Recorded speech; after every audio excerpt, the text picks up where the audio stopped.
Hello and welcome to another episode of Michelle's Healing Home, or The Healing Home, as I should say. It's a Tuesday, and I have a special partner with me today. Mario is here. Very excited. Hello. We got a brand new camera, so adjusting to that. So I'm adjusting to the fact that I'm not looking. I'm not looking directly at the screen, but it's kind of cool because it feels like a nice step up for us.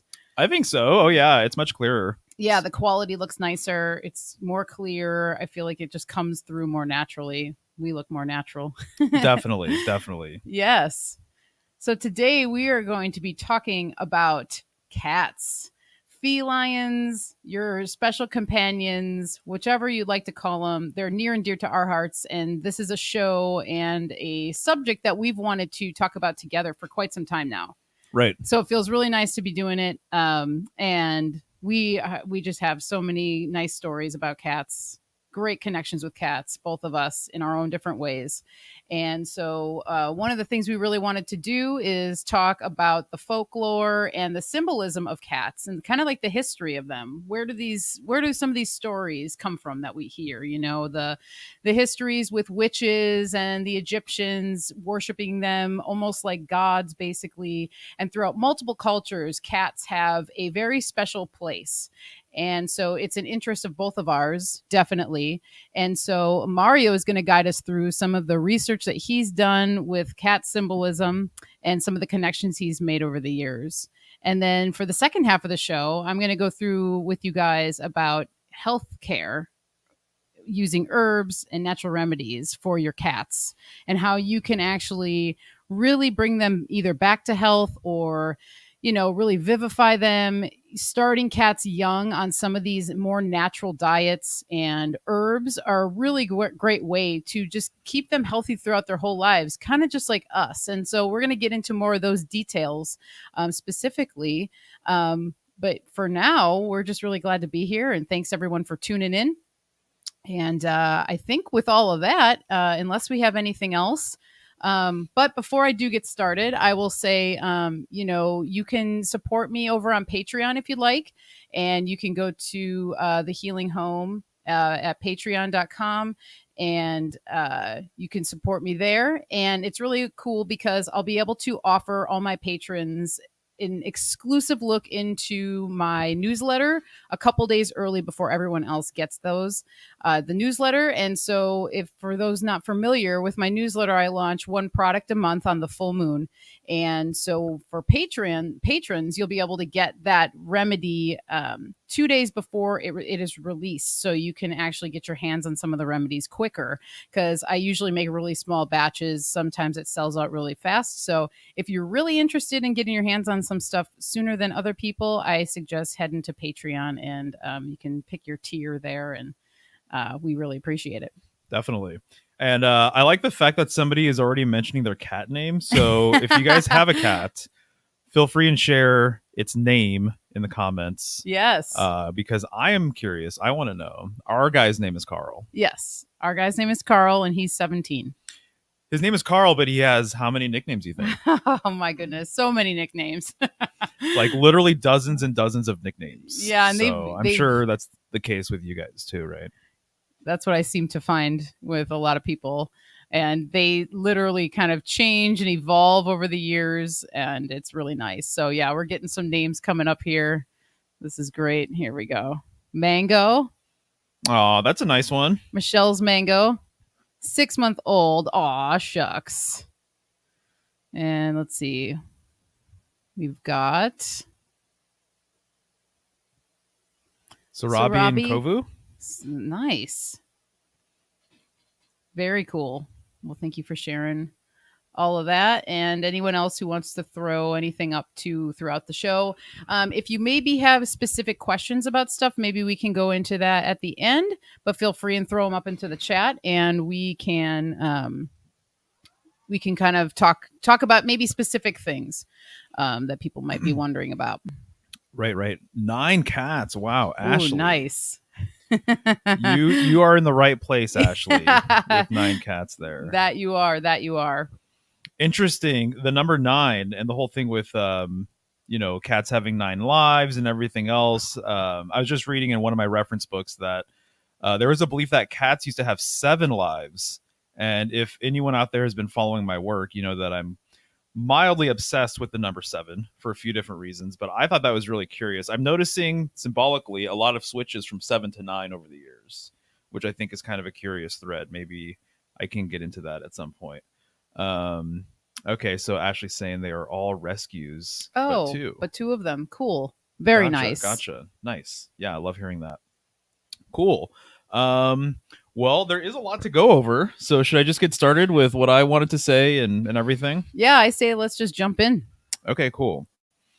So I put together a little slideshow talking about some of the symbolism and mythology related to cats. And I feel like it's just appropriate to talk a little bit about my history with everything. And so I'm throwing up this slide. And this is all about my like early history as just like a graphic designer and as an entrepreneur and things like that. And so I used to run a business called Stuff on My Cat. I started a website when I was very young. I was like 21 or something. And I started this website called stuffonmycat.com. I feel like I've been mildly avoiding talking about it in a way. Yeah. Because I've been on all these shows for a couple of years and I have my own thing and now I appear here and I feel like I will vaguely reference it, but I don't ever get into the specifics of any of that. And so since this is a cat episode, I might as well just fill you in on what's going on with all of that, because it really was a big part of my life for a number of years. Yeah, huge. And it changed my life in a number of ways too. So when I was 20 or 21, I started this website called Stuff on My Cat because I had come across photos online of people putting things on their cat. And I started doing that to my cat. Her name was Love, and she was a beautiful cat. She was a long-haired calico cat. And I was putting things on her, and I just when she was napping, and just little tiny things like coins or like cards or something, no big deal.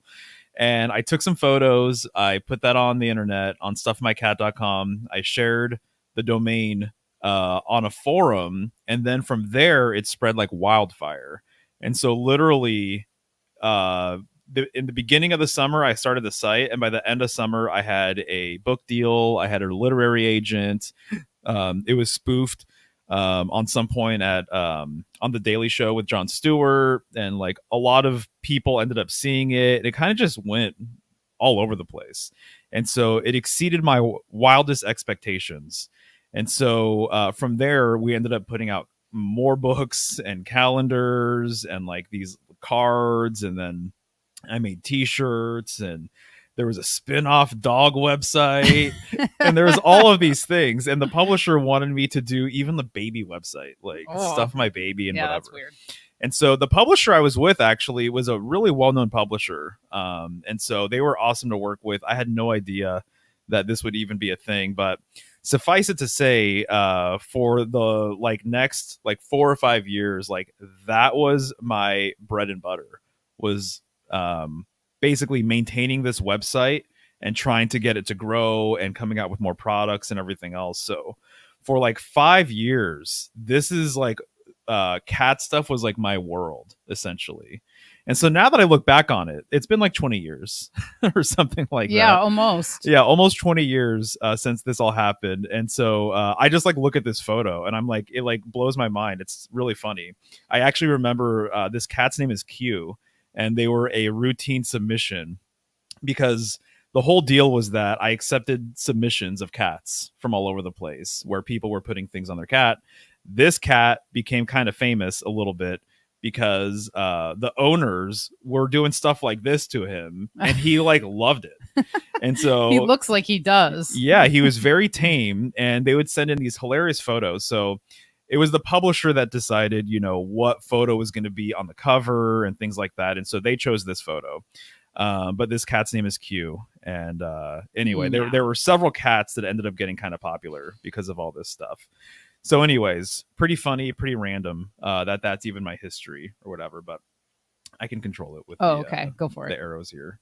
And I'll just say, this was before Mario and I were together. I mean, so I didn't know about this story until we really started dating. And then one of the first times I traveled back home with him to Fresno, his mom, she still has a lot of the stuff. She, you know, just like a mom usually does. She saved a lot of things, t-shirts and calendars and all this stuff. And so it was really cool to learn these stories and then see some of the merch that came along with it. And then at one of the coffee shops I worked at, one of the girls that I was working with, you know, I had just started. So I'd only been working there for maybe a week. So I was starting to get to know everybody and whatever. And I was talking to this girl that I was working with.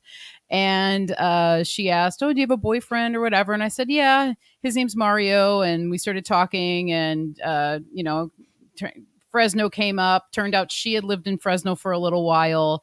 And then somehow stuff on my cat came up. And she was like, "Oh my God, no way.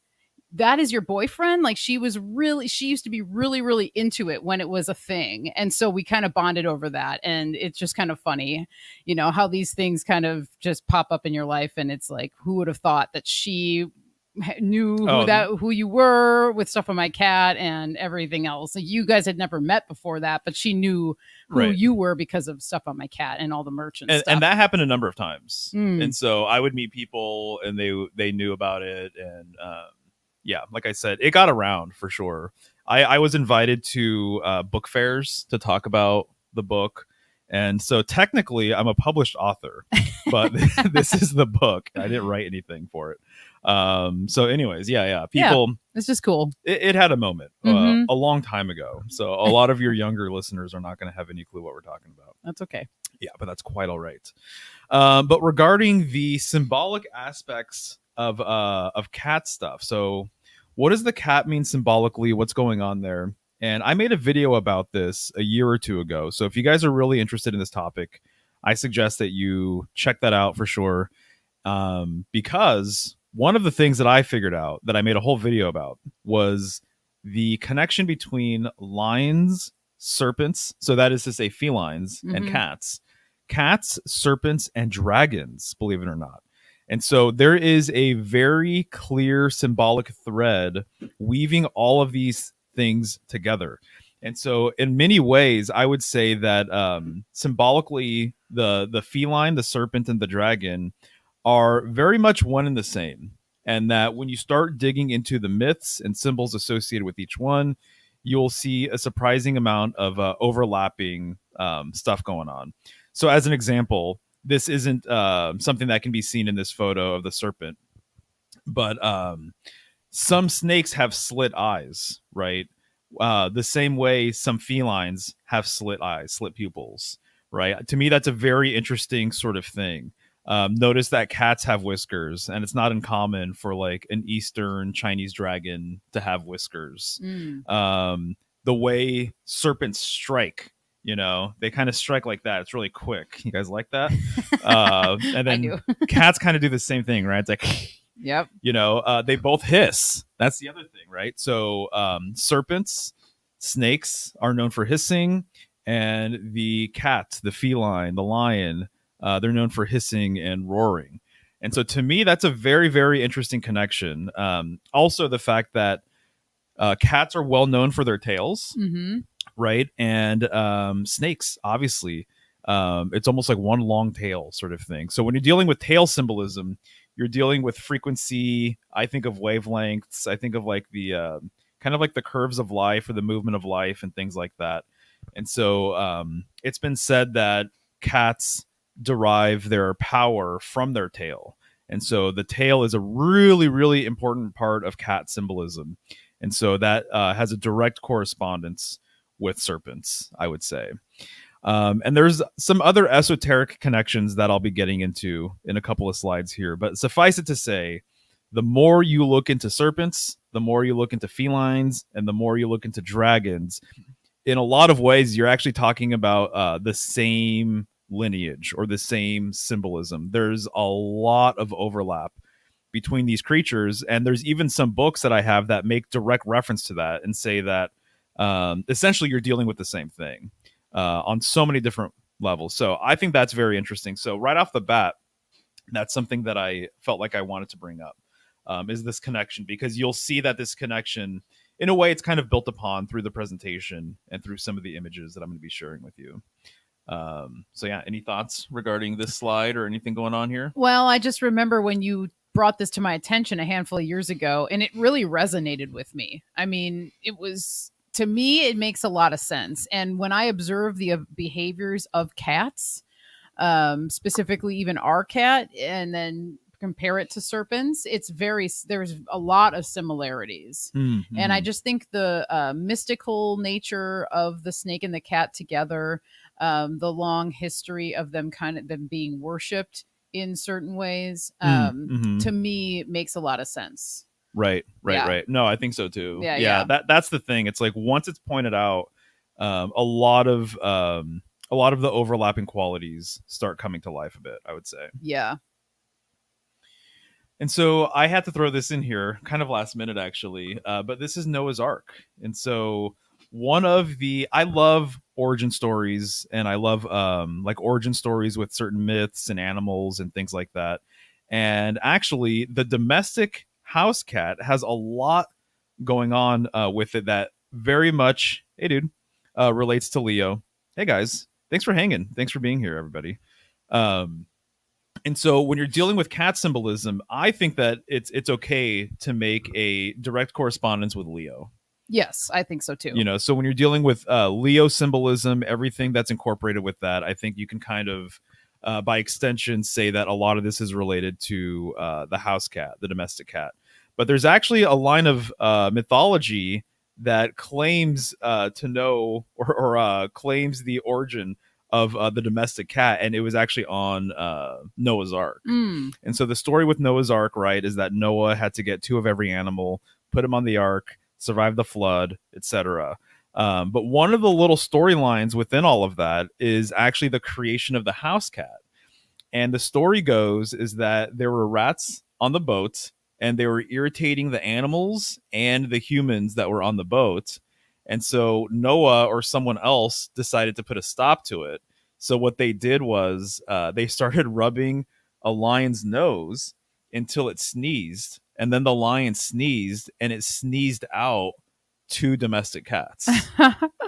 Wow. So there's this belief, right, that domestic cats, our little feline friends at home, that they literally come from lions. And so that's like one myth that kind of expresses that idea. So I think that's kind of cool. So did domestic cats come from a lion sneezing?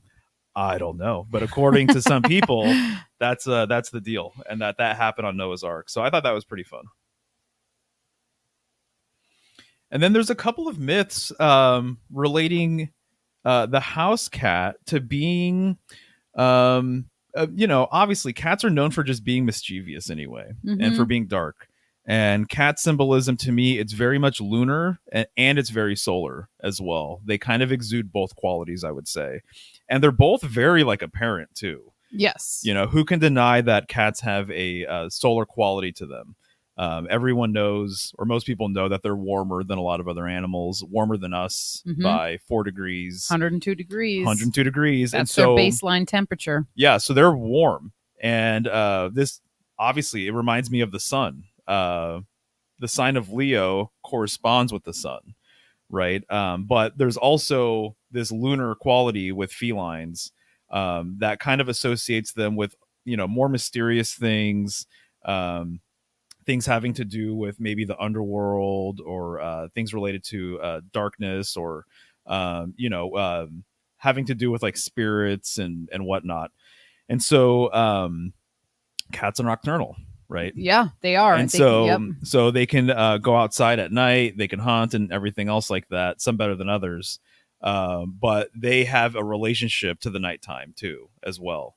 And so the couple of myths that I came across over the years regarding the Buddha had to do with the cat basically not showing enough respect to the Buddha in one way or the other, or at least that's how some people interpret it. So the 2 myths, and I believe there's actually a third one that I've come across, but I can't recall it. One of the myths is that all of the animals showed up to Buddha's funeral except for one animal. And can you guess which animal it was? It was the cat. It was the cat. I remember this story. Yeah? Yeah, I do. Right. And so, hey there. And so the cat was the only animal in some lines of mythology that did not show up to Buddha's funeral. And the reason why it didn't show up is because it came across, or it saw a mouse on the way there.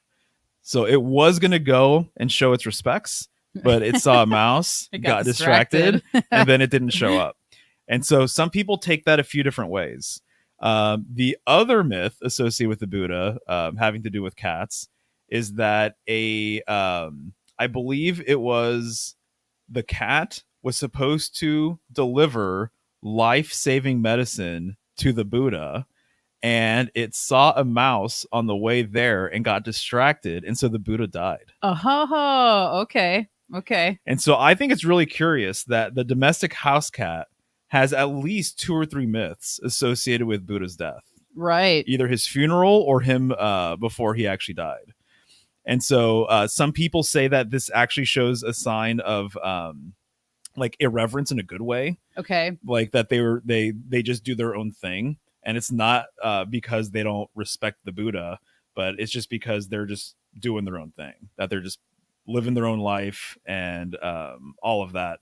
And so there's different ways of interpreting it, of whether it's like a good quality or a bad quality that these things happen and were associated with the cat. So I thought that was worth sharing as well. I thought that was really interesting. Well, it makes sense too because what's up, Mel? I'm just going to come through, say hi. It makes sense because cats are so independent. And that's one of the things that yes, exactly. a lot of people who own cats, that's one of the qualities that they like about them, because they do their own thing. And, there's some cats that are more needy than others or what have you. But most of the time, though, they want to have their own space. Right. And that's something I like about them as well, because it's kind of like a dog is much different than that, Yes, exactly. Yep. Flat Earth Hippie says it. Cats do as they please. That's true. That's right. Exactly. So that's what these myths speak to for sure. And so just like with people who do what they please and people who are independent, they too can be looked at unfavorably. Yes, they can be looked at maybe like they're avoiding things. In the eyes of the collective or in the eyes of the community. Right. A lot of times those people are frowned upon. Because they might, who knows, they might even have an original thought. Yeah. Or something, right? No, exactly. And that's actually a really great point. And I think that that's one of the reasons why, communitarianism and groupthink and all that stuff is promoted so heavily, because they don't like outliers. They don't want people thinking their own original thoughts and doing their original thing. Mm-hmm. That is they, whatever. But you know what we're saying. So.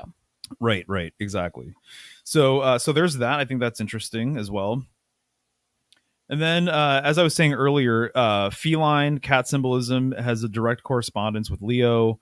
Leo is one of the signs that has a royal star within it, and so there's 4 royal stars around the zodiac.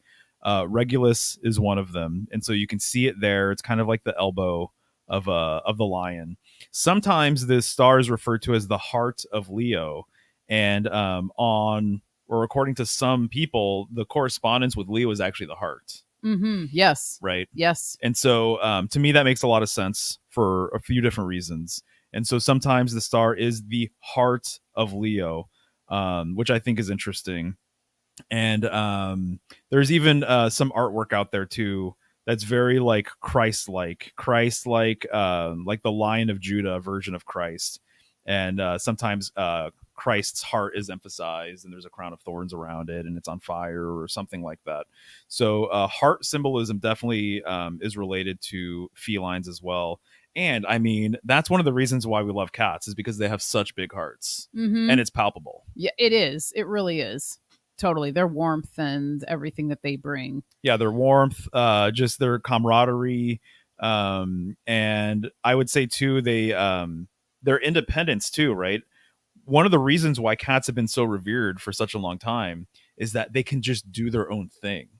And so they're more appropriate, as an example, I was reading in one of the books that cats were like a natural ally for some temples because they would keep the rat population or mice population low, and then cats are so independent that they're just happy just being there and just being content and quiet. Yeah. And so it's really funny. So all of the cat symbolism, like the things that people love about cats, are some of the reasons why people don't like cats, and vice versa. And so they're stealthy, they're quiet, and whatever. But if you are living at a temple or you're a monk or something like that, you could see why they would be really great companions to have around versus, say, like dogs or something, or like some other animal that might be loud, or monkeys. Monkeys are crazy to be around, Right. But cats will generally just kind of do their thing, and then sometimes you don't even realize that they're there. Yeah, that's true. Definitely. Yeah. So they're very they keep to themselves, obviously. Yes.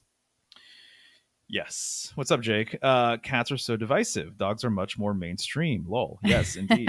They are. They are. And I remember a friend of ours years ago telling us that he had heard somewhere that so if there was like a major, cataclysmic, is that the right word, event where many people would die or something like that, cats have the ability to survive on their own without humans, whereas dogs, now that they've been domesticated so much, are way more dependent on humans for their own survival. Right. And I just remember, I don't remember where he heard that or whatever, but when he said that, it made a lot of sense to me, just given all the things we're talking about right now. Right. And they are natural hunters. A lot of times, if a cat has been domesticated its whole life, but then for some reason maybe was left to its own devices, I really do think that they would their natural instincts would kick in. Oh, yeah. To become hunters, and they would know that that's what they just need to do, even though it might take them a little bit of time to get used to it because whatever. But I think just naturally, it's what is going on. Well, there's a story out there. Yep. It's a good one. So Brandon is saying that cats are esoteric and dogs are exoteric. Yeah, that's a good point. I like that. Yeah, that's one way of looking at it. Mm-hmm. And so it's interesting too, because I've heard that yeah, right. Nice. So I've heard that basically if an owner dies, that I think that there are confirmed stories where like the house cats tried to eat the owner. Oh wow. For survival. And right. I don't know if a dog will do that. I don't think a dog will do that. Right. I could see that. Yeah. Yeah, so cats are kind of fierce that way, guys. So, and that's one of the things about them, is that you can love them, you can feed them, you can house them, you can do all of these different things. But yet there is they give off the vibe that they don't need you. Yes, totally. That's true. Right. Yeah. And so speaking of which, it looks like our guy wants to come inside. Yeah. Into the office here. You want to grab him? Yeah, I'll get him. And so moving on, like I was saying earlier, Christ has been associated with so many different symbols. It kind of blows the mind, to be honest, when I really sit and think about that and contemplate that. So I would say that he, in many ways, is a more mercurial figure than what a lot of people realize, because he is kind of a shapeshifter. He's been associated with so many different things. He's had so many nicknames, things like that. One of the things, though, that he's been called is the Lion of Judah. And so this is a banner from the tribe of Israel, Judah, the Lion of Judah. That's what their motif is. There's 12 tribes, one for each sign of the zodiac. And so I just felt like that was worth mentioning here for a few different reasons, because in astrology, you can make the case that Leo, what's up, dude? You got Carl here. We got Carl here. You can make the case that Leo is like a symbolic child, and that he's the symbolic child of Virgo, actually, and that Virgo and Leo are right next to each other. And when you look at the strength card, you will see that relationship just kind of out there in the open. And so I would say that cats have this childlike sort of quality to them in many ways. And because of their solar nature, too, and their lion-like nature, I just think that you can almost make that correspondence that, when a woman is holding a cat, just like the strength card, you are seeing the relationship between the virgin, the maiden, Virgo, and Leo the lion. Mm. And also, I would say by extension too, Sophia and the Demiurge, which is a lion-headed serpent. So I'll be getting into that. I have slides about some of this stuff that we can kind of dig into a little bit more. Right. So this is the strength card. This is the famous strength card from the Rider-Waite deck. And when I see this, I see this woman as being an expression of Virgo. So notice that she has her kind of crown, and then she has some other flowers around her. She's wearing white, which is symbolic of purity, and she is taming this lion. And so this is the card that corresponds with Leo. And so what I think you're seeing is Virgo and Leo. And so I think that this is kind of in a very similar way. I think what you're seeing is kind of like the Virgin Mary and Christ in a lot of ways. Yeah. The Virgin Mary, Virgo, the Virgin. And so you're seeing Mary and Christ. You're seeing mother and child. And this is something that I've gotten into over the years in a few different ways, but mother and child symbolism is so deep. Like it goes on and on and on, because there's so many examples in the heavens. There's so many myths regarding mother and child. And I just think that what you're seeing here is just another example of mother and child, basically. So in a way, she's kind of taming her child, but she's also taming an aspect of self. That's probably what this card is about. Yeah. And so that's why this card corresponds with the Lust card, Crowley's version of the card. And so you could say that this is her inner beast that she's taming, or you can say that this is her offspring, perhaps, that she's taming. But when I see it, like I said, I kind of see Virgin Mary holding Christ in a lot of ways. And Christ was the Lion of Judah, corresponding to the sun. The case can be made that he's very much exclusively like a solar symbol, if you want to put it that way. Although I think that there's a lot of associations there. So that's kind of what I see in this card personally. So again, Virgo and Leo right next to each other. And then this is the Lust card. So this is a depiction of the Whore of Babylon. The Whore of Babylon riding a 7-headed beast, and she's supposed to be holding a chalice of filth or of abominations. She was the mother of abominations. And so this puts her in line with a lot of other goddesses that are associated with some darker qualities and themes and whatnot. And here you can see that the beast, because this is the strength card, strength and lust are essentially, they're the same card, basically.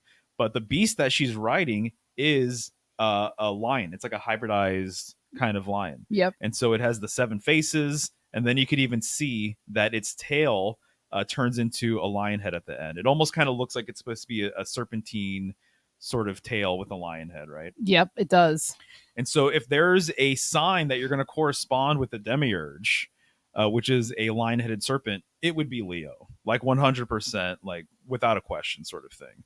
And if there's a sign, in my opinion, that you're going to correspond with the Demiurge's mother, Sophia, it's going to be Virgo. Ah, yes. Okay. And so because she was a virgin, she's like the cosmic virgin, and she gave birth to a masculine entity who thought that they were the ultimate supreme deity. So they thought that there was no one above them. That's what the Demiurge thought. That's why he's considered to be like blind. And he's very much associated with ego. You know, cats have a pretty big ego. They do. That's another thing with them, you know, very confident. Yes, very confident. Even when they shouldn't be, which is really funny. Yeah. But everyone knows what that's like, right? And so anyway, so I felt like it was important to show this card because of its esoteric significance. Down below in the lower right, to the right of Lust, you can see the symbol for Leo. And then to the left, you will see a letter, which is Teth. And so I think, yes, that is the next slide. So the Hebrew letter Teth literally means serpent. So that is one of the things that's being acknowledged here, as I've been saying, is that the serpent is very much related to the feline. And so even esoterically, Kabbalistically, and I know there's other systems, they acknowledge this relationship because it just makes a lot of sense. It really does. Once you have it pointed out to you, you can start seeing these things for yourself. And so even sometimes when like you like to call Carl a cat or a snake every once in a while, or that he has snake eyes. Yeah, he's like a little snake. He's like a little snake, Yeah. and it just feels appropriate. It does. You Even know? just look at their fangs and how they bite and everything else. Fangs too, yeah, exactly. You know, there's so many connections. And then I'm looking at Teth, the letter, and to me, it looks like a cat. It looks like a cat with its tail kind of curved back, you know, curved over its own back. If you're looking at it, you know, from that perspective. That's what I see anyway, but it's because I have cats on the brain though. But then even too, just how like slinky and like I don't even know the right word, but curvy obviously serpents are and how they move and whatever. And then also the Ouroboros too. Yes. This is almost kind of a little bit like an Ouroboros as well. It almost seems like it's like a looping sort of thing. But what this symbol represents, so every single Hebrew letter, just like all the alphabets actually, but every single Hebrew letter has a correspondence, like a word correspondence, but it also has an inherent meaning based on the symbolism of the letter and how it's designed. And so my understanding behind this letter is that it actually corresponds with power. It corresponds with innate, perhaps latent power. It's almost kind of like a package of energy that's ready to like unfurl sort of thing. And so in a way, it's kind of like a seed or something along those lines. So I think that's all very interesting because serpents are very powerful creatures as well, as most people know. And same thing with serpents, feared and revered. Yes, totally. Big time. So there's whole religions based around serpent symbolism, and serpent symbolism is very, very deep. And yet they're a creature that people obviously look down at and consider to be evil, and then other people worship them. Yep. And so I think cats have had a very, very similar history that way. Yeah. Yeah, so that is the correspondence for the lust card or strength card. Teth, which means serpent. So as I was saying, Leo has a correspondence with Virgo. They're right next to each other. And so we go from Cancer to Leo to Virgo. And so I think that Leo being kind of the symbolic child of Virgo makes just a lot of sense, because what you're dealing with Gnosticism and the story of Sophia is that she was the primordial cosmic goddess. And deep within her veil, she found a light, and she birthed this light. And this light was the Demiurge. And so, again, Leo corresponds with the sun. And so we're dealing with sun symbolism, SON and SUN stuff. So there's a lot of that going on, which I think is fascinating. And then Virgo too, you see how there's a fish embedded within the M there? The symbol for Virgo, right? Mm-hmm. So there's a lot of symbolism that corresponds Christ with Pisces. And Pisces is opposite Virgo. Right. And this is one of the reasons, in my opinion, why Virgo even has a fish in its actual icon as well. And so fish symbolism, Jesus symbolism, I'm actually going to be getting into some of that on Friday. But there's a lot of stuff going on there. And so long story short, Leo and Virgo, very much a pair. I think that there's a lot of examples of their storyline kind of playing out in mythology and things like that. So I just thought that was worth pointing out for obvious reasons. And then also Leo is opposite Aquarius. So Aquarius is the water bearer. And so to me, this is a really fascinating pair. And I've said this many times before, but I think you're going to get a lot more out of astrology once you start studying the polarity pairs. And yes, so it's huge. It really makes so many big so right now we're in connections. Pisces. So study Virgo as well and see how there's overlapping symbolism, like I just pointed out. And then same thing with Leo and Aquarius, because Aquarius is the water bearer, although it's an air sign. So you even just look at the glyph for Aquarius and it's all watery base, right? It looks like waves. And felines, as much as they're related to the sun, they also have a very strong connection to water, which is really funny because we know that cats don't generally like water. Some of them do. Yeah. But it wasn't uncommon to see twin lions on the side of like a river. And so lions have been associated with gateways, waterways, rivers, portals. There's this whole idea of a lion's gate sort of thing. And I'll show you guys some artwork.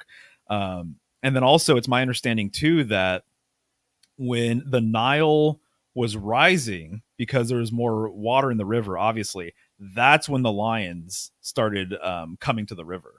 And so I've heard that that's one explanation on why lions have been so strongly connected to water as well. So there's even like lots of fountains and stuff where it's like a lion and its mouth is open and the Oh, water's right. coming out of its mouth. Yeah. Things like that. And so this is a very common thing. So I just think it's fascinating that there's a lion river waterway connection, and it's also opposite Aquarius. Hey, family fun guy. What's happening?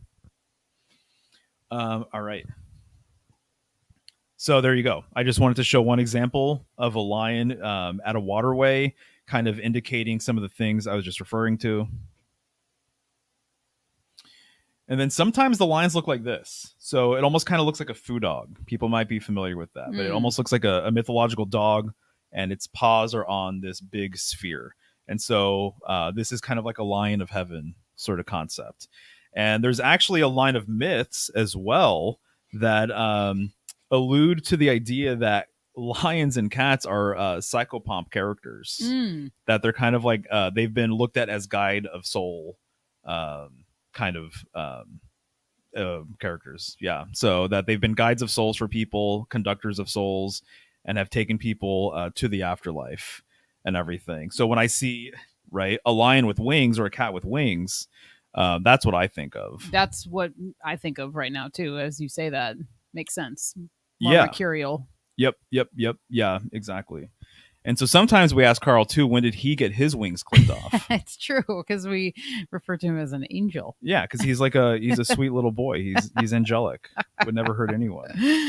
And so anyways, and there's some versions of Leo that show it with wings. And so I'm thinking of this book called Babylonian Star-Lord, which I reference like all the time, but it's so amazing. And so I don't have it here. But in that book, they show you the Babylonian interpretation of the night sky. And so you're looking at all of these different constellations through the Babylonian lens. And the lion, Leo, has these big wings attached to him. So to me, that's very curious as well. So this deity, I believe it's just a pair of lions, but it's sometimes known as Aker. I could be wrong in how I'm saying it, Ocker or Akiru. And it's representing the past and the future, or I've heard the present and the future. And oftentimes it's one line looking one way, another line looking the other way, and there is this solar disk in between them. Once again, Leo corresponding with the sun, right? And so I think this is a good time for me too, just to say that part of Leo lion symbolism has to do with its mane. And so it's been said that its mane is actually a symbolic representation of the rays of the sun. Oh, yeah. And so you can kind of see that, right? Yeah, definitely. And so they say that it's just like the rays of the sun. And so it's radiant. And so when you see a line that has like a big mane, there is that sort of quality to it. Very powerful, right? I think of like the Lion King, right? Just this kingly sort of royal presence or whatever. So I thought this was worth showing as well. Once again, kind of getting to towards the Lionsgate sort of stuff, the waterway portal sort of aspect with this. And it's become popular over the years too, by the way, to say that the Lionsgate is 8/8, August 8th. Oh, that's right. Yeah, that's kind of a new agey kind of thing that's popped up over the last handful of years. Right. Exactly. And then there's Lionsgate films. Yep. And so there's a whole lot of stuff you can get into regarding Lionsgate symbolism, but yes, it is definitely there.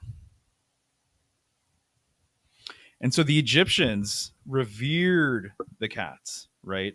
And so I see some people talking about that in the chats. And my whole history with Egyptian mythology and all of that I'm very targeted with a lot of the deities that I tend to do research on, but everybody knows, right, that feline symbolism in ancient Egypt was obviously very much present, and they were very much revered in so many different ways. And so there's Bast and Bastet, which I believe is essentially the same deity. I know there's different interpretations about these gods and their history and their storyline and everything else. But obviously, we couldn't do cat symbolism without showing something along these lines, right? Oh, definitely. Yeah. I mean, it's one of the more known histories of cats in with Egyptian history. Yeah. No, exactly. And so I wanted to show that, and then they've even been. I mean, they are known for being mummified, Yeah. and being turned into mummies. And one of the things about the mummification of the cat is that they thought, this is what is said, but they thought that if you would mummify the cat would then have a better chance of being reincarnated into your life as another cat. And so that was one of the beliefs behind that. And I mean, kind of Right. makes sense. And that's why they would do this to pharaohs and, the gods and things. So Right. thinking that the reincarnation of this person they would reincarnate into another being in the next life. So trying to carry on the tradition. And another thing about, well, I think you're going to have it in a slide coming up, so I'll wait, but the cat snake thing and them being the protectors. Oh yeah, exactly. Yeah. Yes, totally. And someone mentioned Sekhmet. Yes, absolutely. Yeah, another one. Yeah, exactly. Yeah, there's so much there that it's a really cool rabbit hole to go down. Yeah. Oh my God. Absolutely. I feel like a lot of this mythology and symbolism stuff.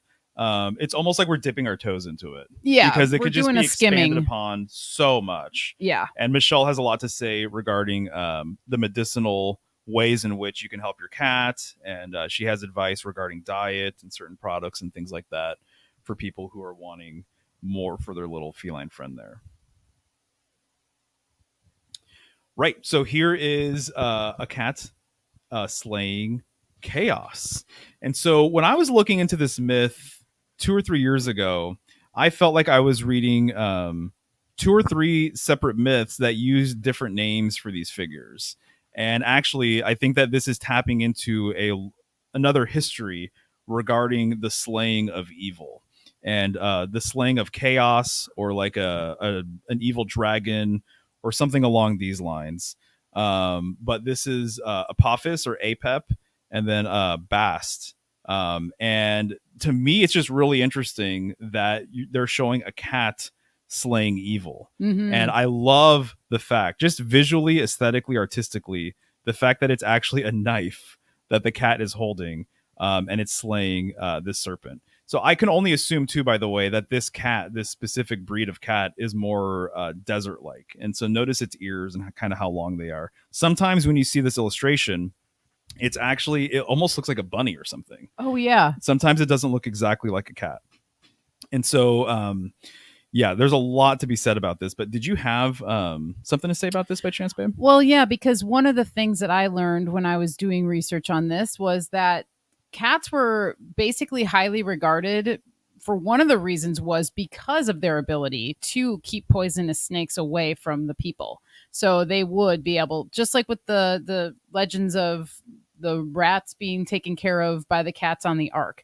Same thing. This version in Egypt was snakes. And so because of their ability to do that, they were put up onto a pedestal because they were looked at as protectors of life in that regard. And that was one of the cooler things that I found out about. And so whenever I see this illustration, I think about that. This reminds me, actually, you saying protectors of life, because in the Dendera zodiac, the Egyptian zodiac, it's a famous zodiac layout that was created on the ceiling of a temple.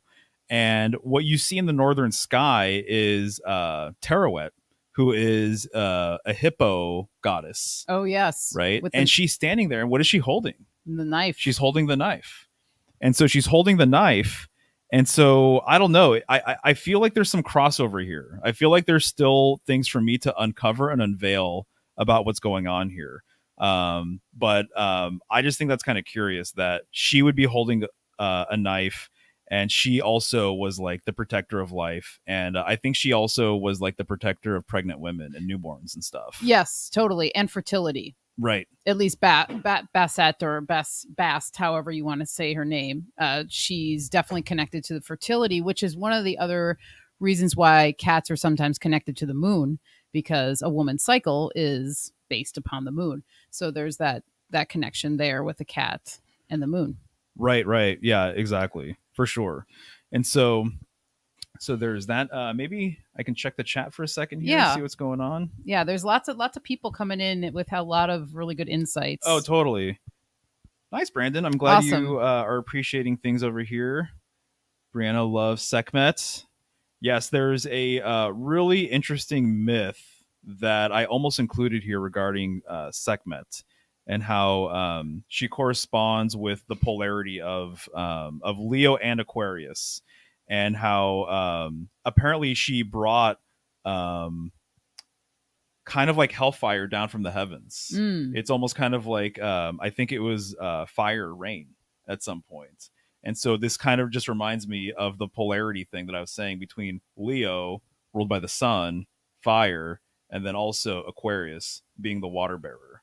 And so my understanding is she brought rain, but it was actually fire rain at one point. Okay. Which I think is kind of interesting and curious. I mean, that goes along with Leo and sun and heat. Yep. Yeah, absolutely.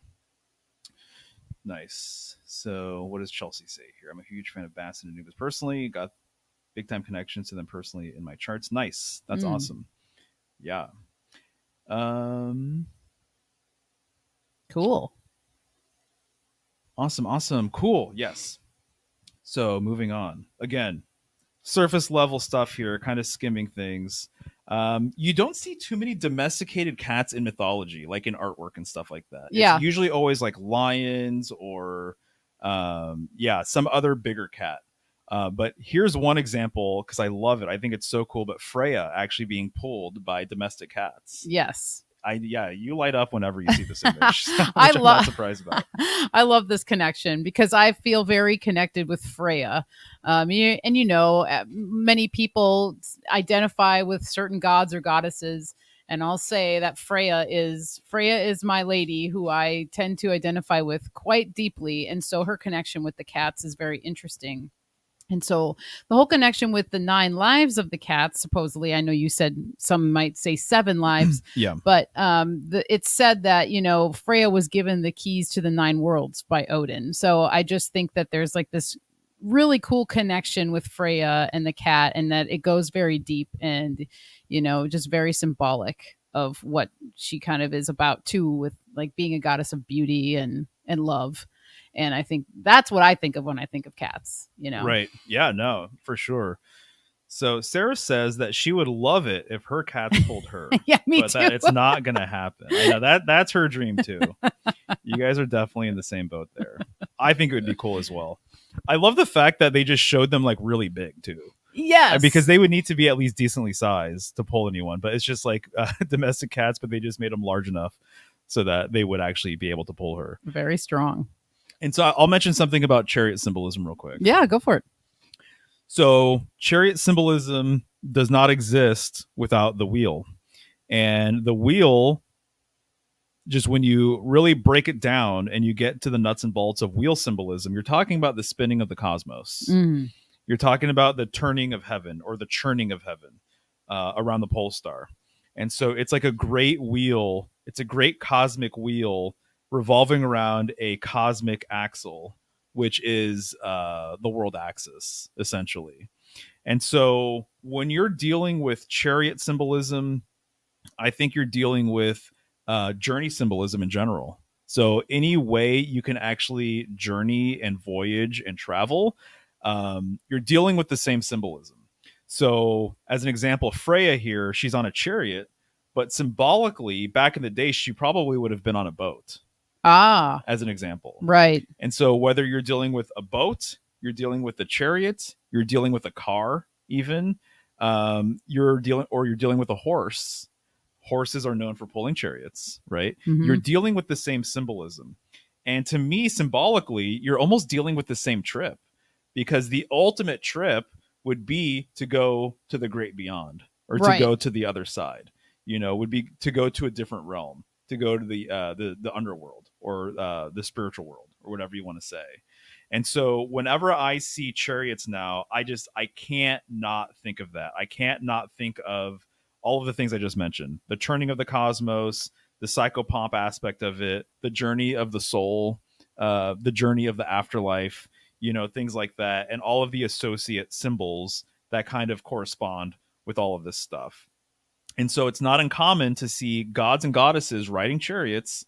And then it's also not uncommon to see like anthropomorphic characterizations of the planets also riding chariots. So we have a buddy who collects a lot of interesting artwork, and his name is Graham.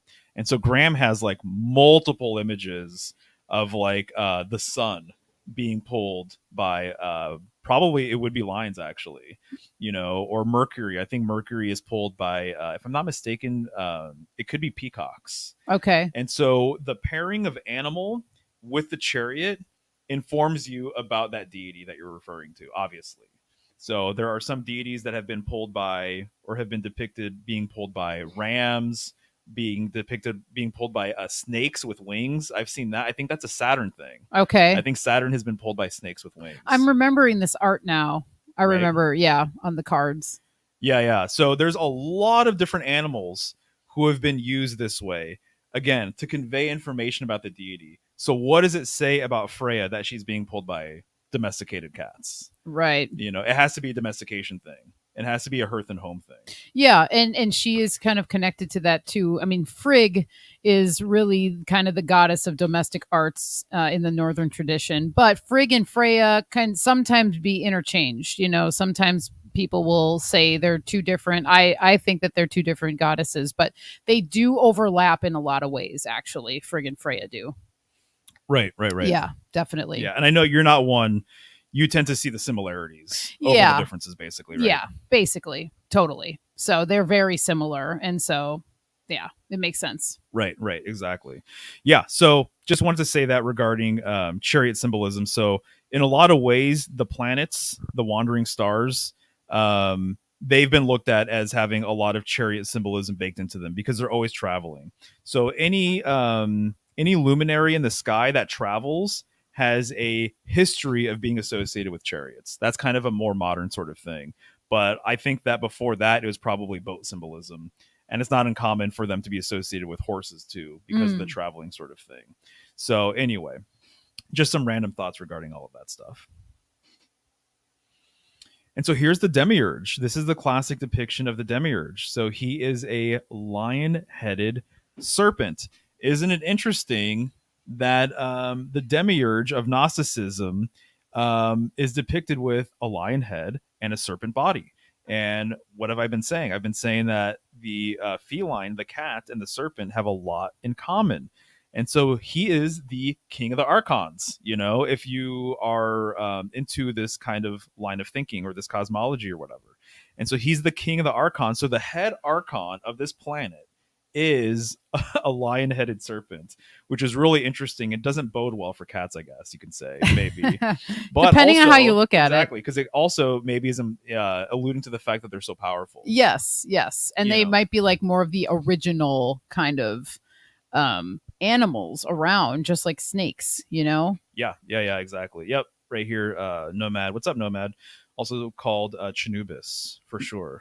Well, and when I look at this image, that is basically exactly what the lion tail on the Thoth card, on the Lust card is. Oh, exactly. It's like straight up the same. Oh, yeah, exactly. And so notice here, too, I just think it's interesting that there's arguably all of the major traditions here. I see lunar symbolism here with the moon, obviously, referencing the lunar tradition. I think the rays behind his head, perhaps a reference to solar symbolism in the solar tradition. Oh yeah, and then I think that star might be polar based, as in the pole star. That's what I Polaris thought. Yeah. So what you're seeing here is you're actually seeing a trinity of sorts, and you're seeing that the planet that Chinubis or the Demiurge aligns with the most is solar based. Right. And I didn't put it in here, but because we were just talking about chariot stuff, study Abraxas. Yeah. Abraxas is very much related to demiurgic symbolism, and he's always riding a chariot, and he's being pulled by 4 horses, and those 4 horses represent the 4 elements. He kind of represents the fifth element, spirit or ether.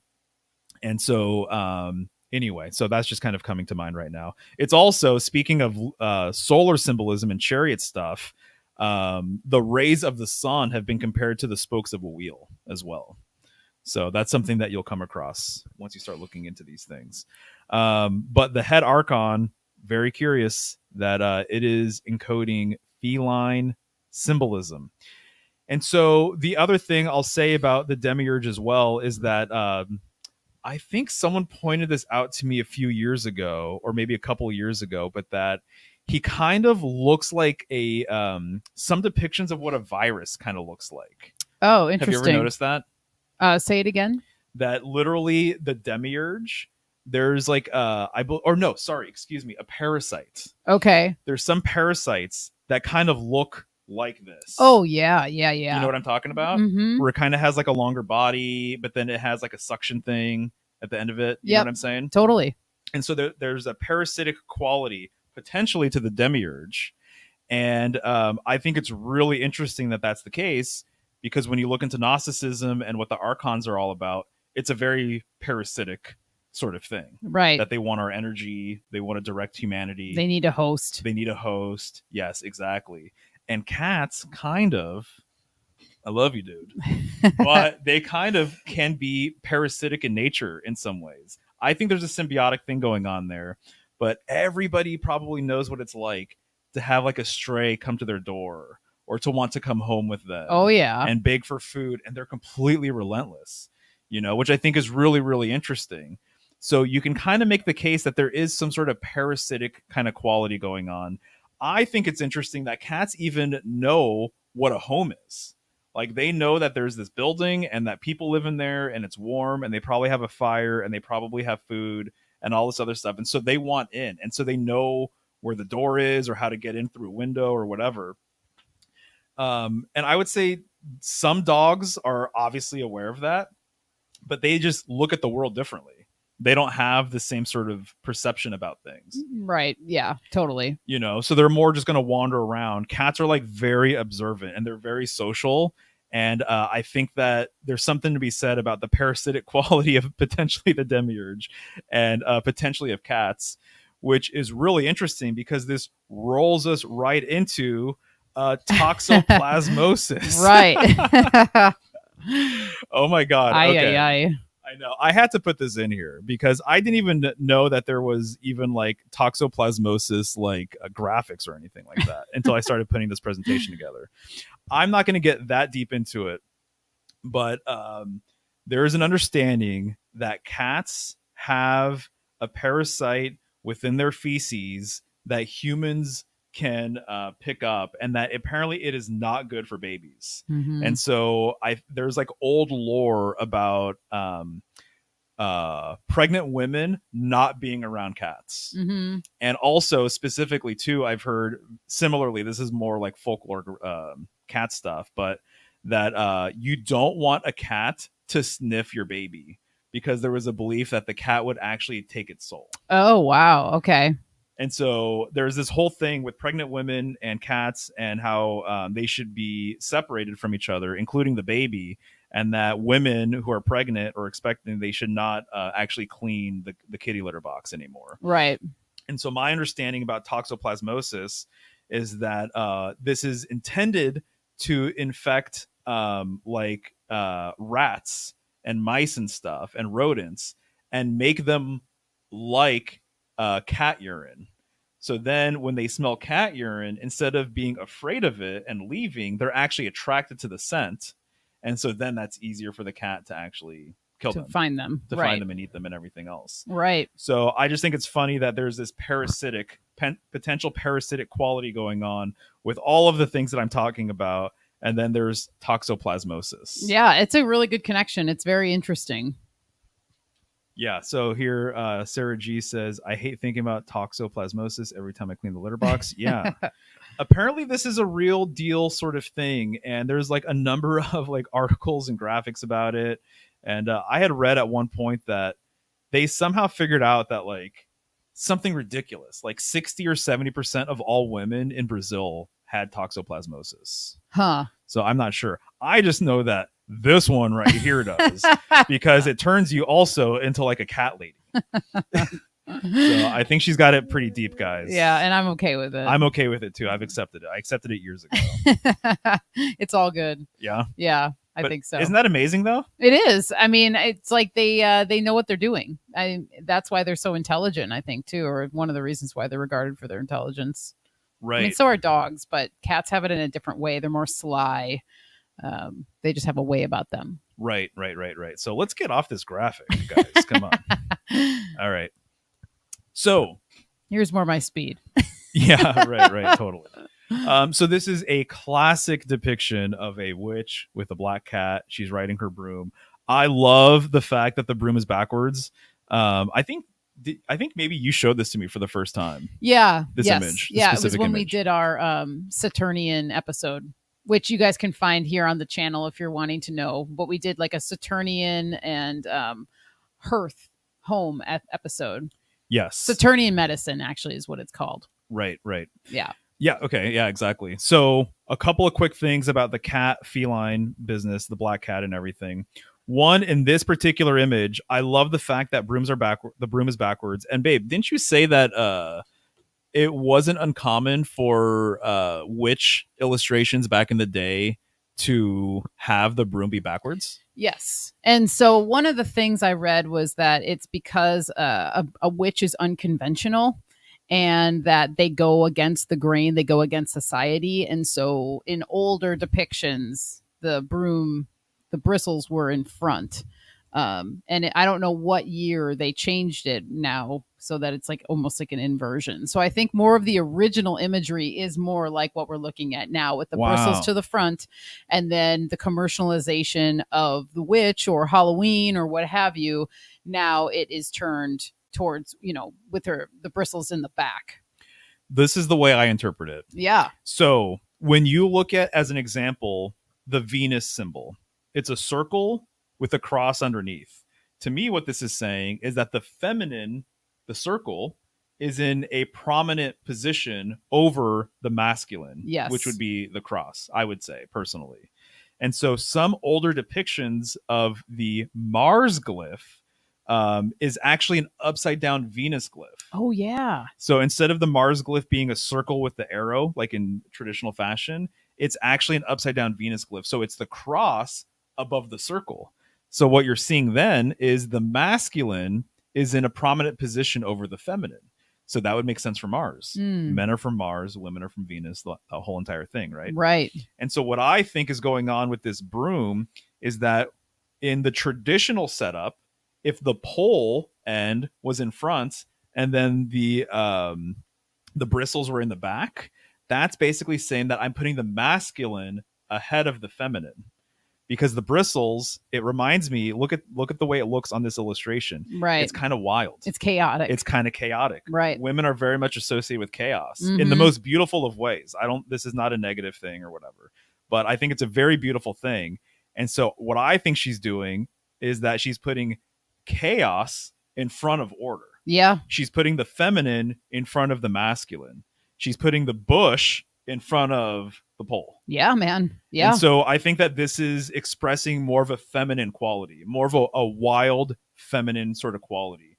And I think that there's a lot to be said about all of this. But when you first showed me that, that's my interpretation. And I remember that being your interpretation, and it makes a lot of sense, honestly, because, and also it's like the witch is the wise woman, Yes. She's kind of almost like not an original woman, but if there's a woman that represents the Demiurge kind of well in its own way, a witch would be a good way of representing that energy. Yeah. And they were working with chaos. They were kind of like chaos magicians, and they're working with nature, and nature is chaos and harnesses a lot of chaos. And there's order in nature as well.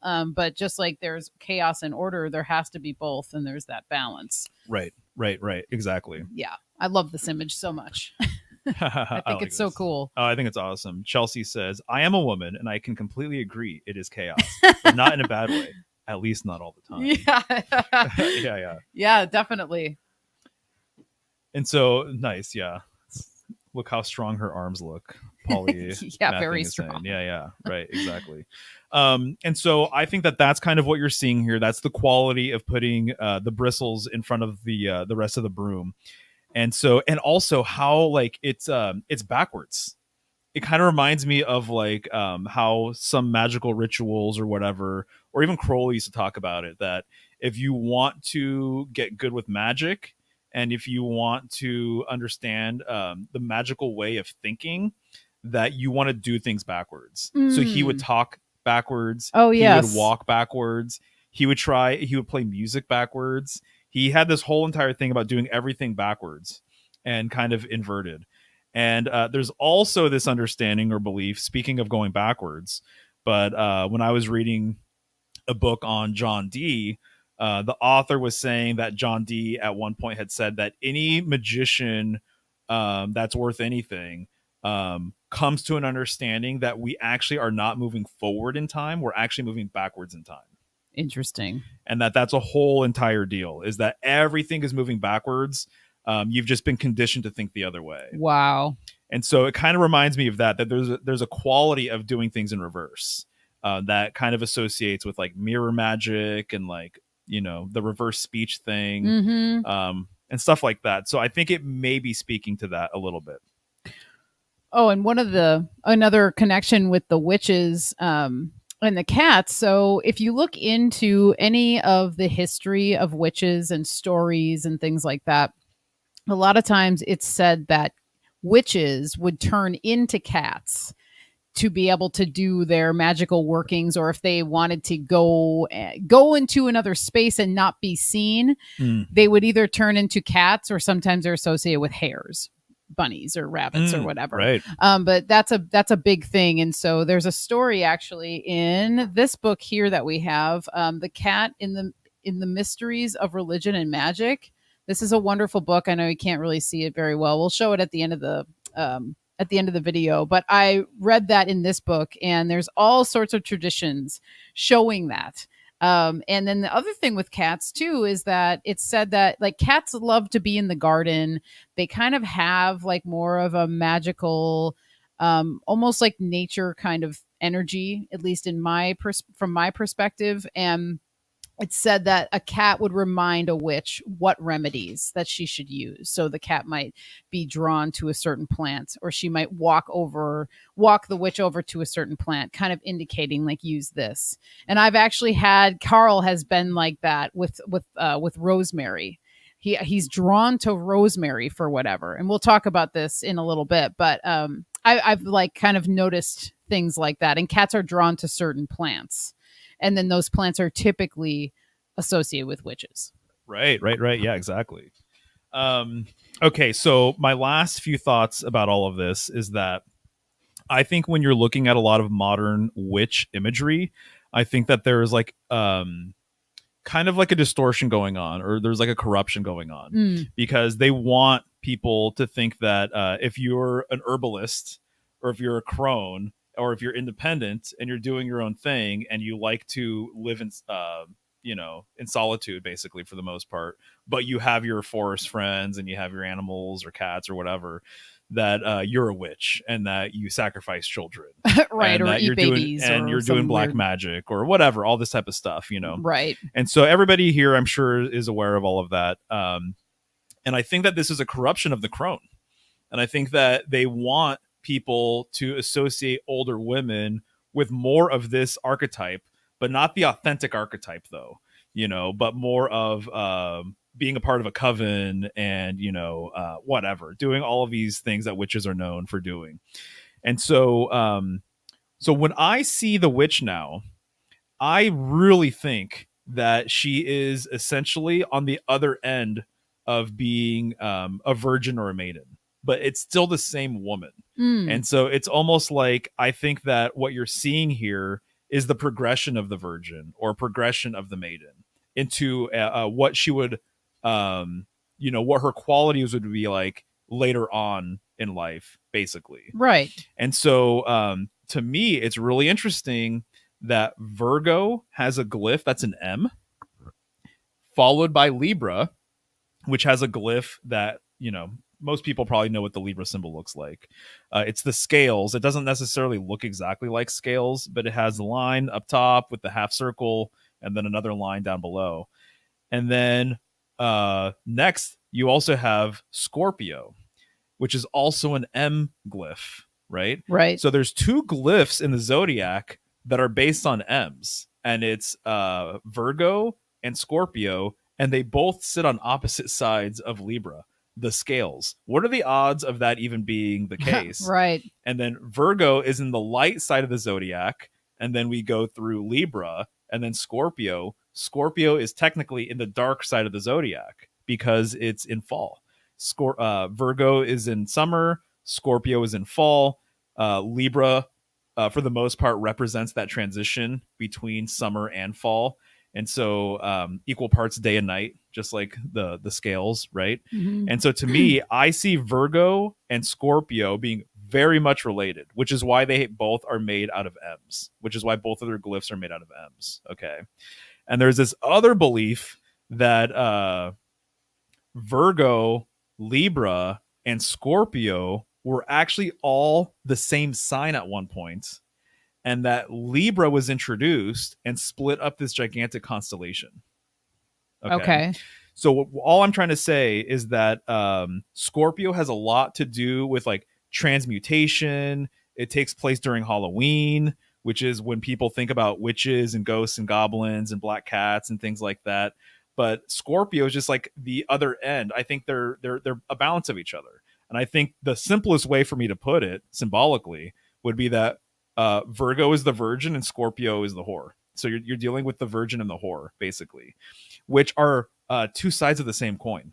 And so to me, I see far fewer differences between the two than I used to see.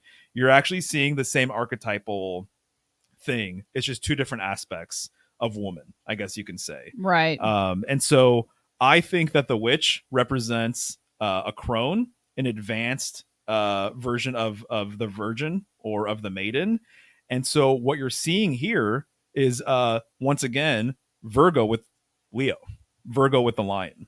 And so the connection between witch and cat, I think, is the exact same thing of what I was saying earlier with the relationship between Virgo and Leo. And so it's kind of no different than the strength card, yeah, where you're showing Virgo, woman, the crone, and then you're also showing her companion or her symbolic child even. So in a way, when I look at this too, I mean, when you see a witch and a cat, how different is it from the Virgin Mary and Jesus, which is the line of Judah? Right. Probably not much It's like a mother and child sort of thing. Right. In a lot of ways. That's what I tend to see. So just thought I would throw that out there. Hopefully that makes sense. But that's kind of where I'm at these days with everything. Yeah, totally. I mean, I can definitely see all these connections when you're saying it for sure. Yeah. Yeah. So, all right, let's just see what's going on here in the chat. Yeah, exactly. The phase of the woman's life cycle, she becomes the oracle or crone. Totally. Yeah, for sure.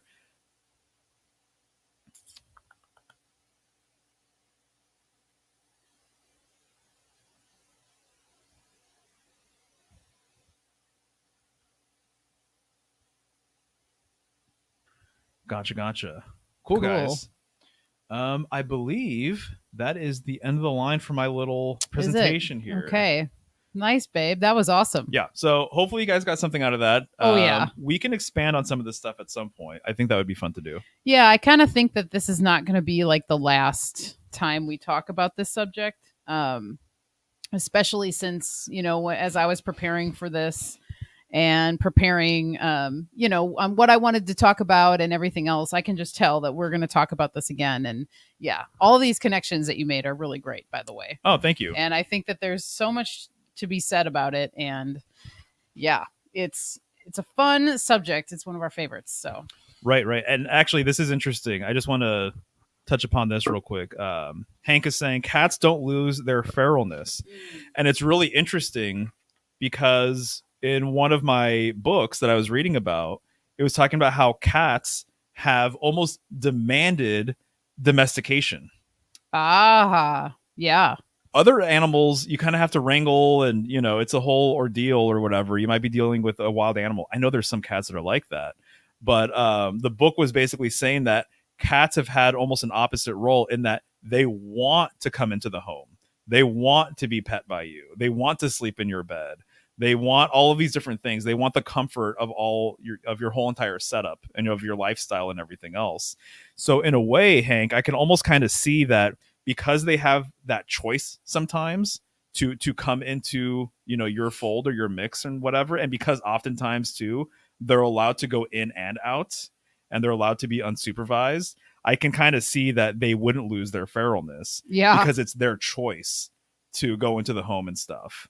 I don't know if that makes sense, but it's almost kind of like cats have in many ways kind of almost like in a parasitic sort of way have kind of like infiltrated our lives in so many different ways. And so I think that gives them kind of a different quality than other animals that say you would have to like put into a cage and bring home, and they're never going to they would never want to be with you anyway unless you actually had them tied up and in chains or whatever. Cats actually want to be part of our lives. Yeah, I think that they do. And I think that because they know that there's like love there, or there's nourishment there, or something. Yeah, totally. But And this totally go ahead. happens. True, Mario, but they can always become feral as they choose. Yeah. Yeah. That's kind of the cool thing about them, is that if they don't like you, like there have been stories of like cats just like, see ya, I'm out of here. Oh yeah, and I don't like it here. You guys have bad vibes or whatever the deal is. And then there's always stories of cats finding people. We have a friend who one day, she opened her apartment door and there was a black cat there for her. And she still has that cat. And it was like, wow, this cat found her for real, Right. Yes, that's funny. Nice. Okay, cool. But yeah, it's kind of like I always like the phrase, it's like herding cats, and that's like a very hard task to try and herd cats because of all these energies we're kind of talking about with them. So cool. Totally. Well, that was fun. All right. Well, now that we got through the folklore, symbolism kind of stuff, let's sink into some more of the medicinal, herbal, natural remedies that I've come to find have worked fantastically for our cat. And so up on the screen here, this is our cat, Carl. He is such a wonderful companion. He's 17 now, and so he's getting into his older stage of life. And I really lend a lot of credit to him becoming the age he is and being as robust as he is for his age, because of all of the foods, the good water, the herbs, the natural remedies, the more gentle approach to taking care of him. I think that it has gone a long way with him. And it's not to say he doesn't have his own ailments that we deal with. It's not to say that, he's not in perfect health all the time, but who is, just like with humans, what we put in our bodies matters, right? And so that's what a lot of the stuff that I'm going to bring up tonight.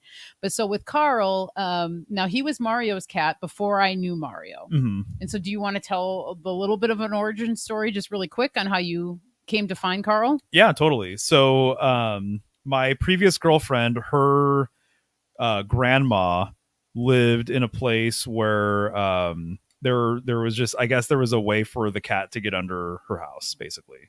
And so when she would visit her grandma, she noticed that Carl was around. And at that time, I ran a screen printing shop, and I had just a small business, basically. And she suggested that we get Carl and bring him over to the shop and have him be a shop cat. And so I saw him, I liked him, I liked the cut of his jib, and I was like, sounds good. So he did not want to go with us. He was fighting it the whole time. Yeah. But I managed, and anyway, so brought him to the warehouse or shop, had him there for a couple of years, and then I moved up to Portland, and he obviously came with me. And then several years later, you would meet him. Yes, I did. So when I met Mario, I, met Carl as well. And so I found out that Carl is quite a soulmate. We have a big connection. All three of us have a really deep connection together. And so he's kind of been just a really awesome addition to our family. And so with Carl, he was always a really healthy cat. And then he sort of started developing like upper respiratory issues. Maybe, I don't know, 8 years ago or so. It was a point where we realized like he started off coughing. Mm-hmm. So he had a cough and it kind of just like sort of came out of nowhere. And so we weren't really sure what was going on. And so long story short, we did take him to the vet, and it turned out that he had FHV1. That's what they call it. What do they call it? They call this feline herpes, and they say that it's passed from cat to cat. And so, but it was really odd because he really didn't have too much contact with other cats. And he wasn't really going outside much at all. And so I still to this day am skeptical of what he actually has or the diagnosis in general. But basically what ended up happening was that he got prescribed a tincture that was just for the upper respiratory stuff that helped move phlegm and all those sorts of things. They kind of diagnosed him with kitty asthma as well. And so ever since that time, it's kind of been, I've taken it upon myself to really make sure that we figure out what is going on with him. And so, lo and behold, I've been able to come across a lot of herbs that have really brought him a lot of relief. So, a lot of the herbs that I'm going to bring up right now are definitely more catered towards respiratory issues, mucus, moving mucus, and helping soothe the lungs and things like that. So, that is kind of what we've been dealing with Carl. And so I see Sarah saying vax damage. That definitely could be. Yeah, and I actually one of the interesting things was I got him. We just thought he was a pure stray, and then I took him to the vet however long after, and they said that he had already been fixed, and so he had a history basically. Someone he was either someone's cat and he got away from them or whatever, but he definitely had been to the vet since well, before I came across him, basically. Yeah. So who knows what happened to him and what he received before I came around. Right. And you came around. Right. Because Yeah. I know for when we were, once he was in our hands, he wasn't getting vaccinated. He hasn't had vaccinations, no regular checkups or all that stuff. But yeah, it develops slowly, sort of. And then now it's kind of settled in now that he's older. So with that said, one of the first herbs that I wanted to talk about for this is sage, just straight up garden sage. And the reason why I wanted to bring this one to the table is because it's so common and it's easy to come across. You can buy it at the grocery store. You can buy organic sage at the grocery store. You can buy it in a spice section. So culinary sage is wonderful, not just for cats, but also humans. So basically, the herbs I'm going to be going through are obviously all safe for humans as well. And the same aspects that they have for a human, they will have for a cat. So that's something to keep in mind when you're trying to match up remedies for an animal, specifically a cat, is that whatever it does for a human, it's basically going to do the same thing for a cat. But then there's some parameters to just have more caution with, right? So sage is really well known for helping to dry up excess mucus, excess moisture. One of the things sage is used for is for mothers who are trying to wean their babies off of their breast milk. Sage tea can be drunk and will actually help to dry up the breast milk. So it does the same thing for mucus. And so sage is a wonderful remedy for head colds, congestion, coughs, anything dealing with a lot of excess mucus. It will kind of help move some of that stuff. It's really great also for digestion, and it helps to alleviate the symptoms of asthma too. And a lot of this can be done using just the tea. And so what I would find is this is sage from our garden. I would harvest the fresh sage and I would make tea out of it. And I would make kind of a strong tea. Sage can be very bitter. And then that bitter aspect is actually what will help to bring, will bring movement. So that will help expel phlegm, that bitterness. And so anyway, sage can be very bitter, but as a tea, it's really great for cats. And so what I would do is I would brew that strong tea, and then I would use a 2 ml syringe to administer it to Carl by mouth twice a day.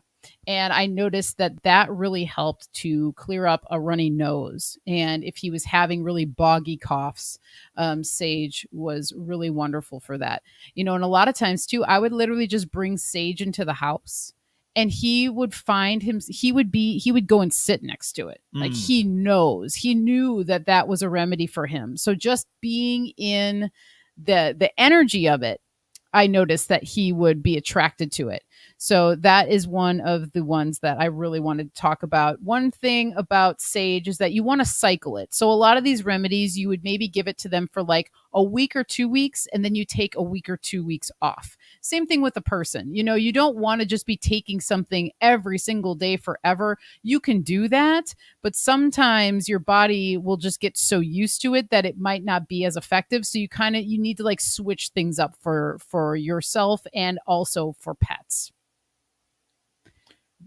Awesome info. I was just going to say, I know people already are aware that you're an herbalist, but seriously, like she has extended Carl's life with this stuff. Aw. I mean, you know that too. Yeah, I really think I do, especially with his condition. Cats with his condition, probably they usually don't make it as far. Right. And so she's really taken all of this stuff like very seriously and personally. And you've tried so many different things on him over the years that you know which things are working and what stuff isn't working. And obviously not all cats are created equal or whatever. Totally. But you've just gone through a whole cycle of so many different products that I just think it's really awesome that you have like very solid recommendations for people, either stuff that they can make on their own or stuff that they can buy elsewhere. Yeah, totally. And I mean, it's been cool that we can both notice these things too, you know. I'll be giving Carl, you know, let's say I've been giving him sage and I'll say, you know, it's really working, and then Mario will say, you know what, actually now that you say it, I've noticed that he is better. And so one of the things I just wanted to point out too is that, you know, one of the first tinctures I ever made when I started practicing herbalism was for Carl, because he started having this condition. I was like, oh man, I was just beginning to learn herbs and all this stuff. And I was working at an herb shop. And so anyway, I was like, you know what? I'm going to make him a tincture. And it totally worked. And I found actually an old bottle of it. I don't know if we can even see it. Yeah, it might not come up. It's okay if it doesn't show up. You go close and then you back up. It's called No More Coughs Meowser, because I used to call him Mouser when I first met him.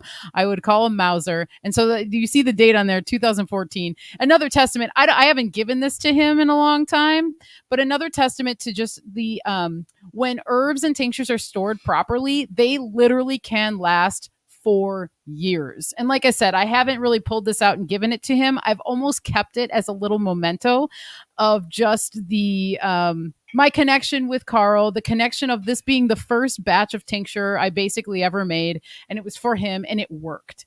And I remember being like, it's working. Oh my God. And then that just excelled my herbal studies. It's empowering. Yeah, to big levels. And then it was like, yes, we can help him on our own. And that's the reason, one of the main reasons why I wanted to do this show too, is to help empower other people and give other people the confidence that you don't always have to go to the vet when there's little things that pop up. And with that said, I'm not a vet. I don't claim to be one. And if you feel as though you want to take your cat to the vet, by all means do that. But just know that just like with us, there are things you can do before you go to the doctor, before you go to the hospital, you know, before you walk into that. You're walking into Normieville, freaking allopathic central. So whatever solutions they give you are actually not going to be very good solutions. They're going to be Band-Aids. So just to kind of keep that stuff in mind. So Brianna's saying, I'm wanting to transition my cat to a fully raw diet and need to just do more research first. stick around Yeah, because Michelle is going to talk about that, and it has made a huge difference. And that's actually one of the first things you always recommend to people. it is before herbs, and I recommend this with people too when I'm working with people. It's like I said in the beginning, what you put in matters. And so if you're on a not very good diet, if you are not paying attention to what you eat, if you're not paying attention to your body and how certain foods you react to certain foods, you can throw all the herbs at all of the stuff that you want, but a lot of times nothing will touch it if you're not actually getting down to the base. Same thing with people. Well, exactly. Just as I was saying, it's just like you got to be paying attention to what you're putting in your body. And so, yes, I'm going to talk about raw food because what you feed your pets matters big time. And one of the things that is a pet peeve of mine is you hear people go, "Oh, they're just a cat. You can feed them whatever. Oh, they're just a dog. You feed them whatever." It's like, no, not necessarily, And so just like us, we have certain things that we need in our lives and in our diets to make us thrive. He's just a baby. You can feed him whatever. Yeah, I mean, that mentality is not my favorite, but to each their own, and it's no judgment either. I just hope people don't take anything I say as like a judgment thing either. It's just more of like, hey, these are the things that we've noticed and used and seen him. It makes him so much healthier. So, okay, second plant or herb is actually a mushroom. This is reishi mushroom, my all-time favorite medicinal mushroom here. This is the Ganoderma organense variety, which is found out here in the West Coast where we live.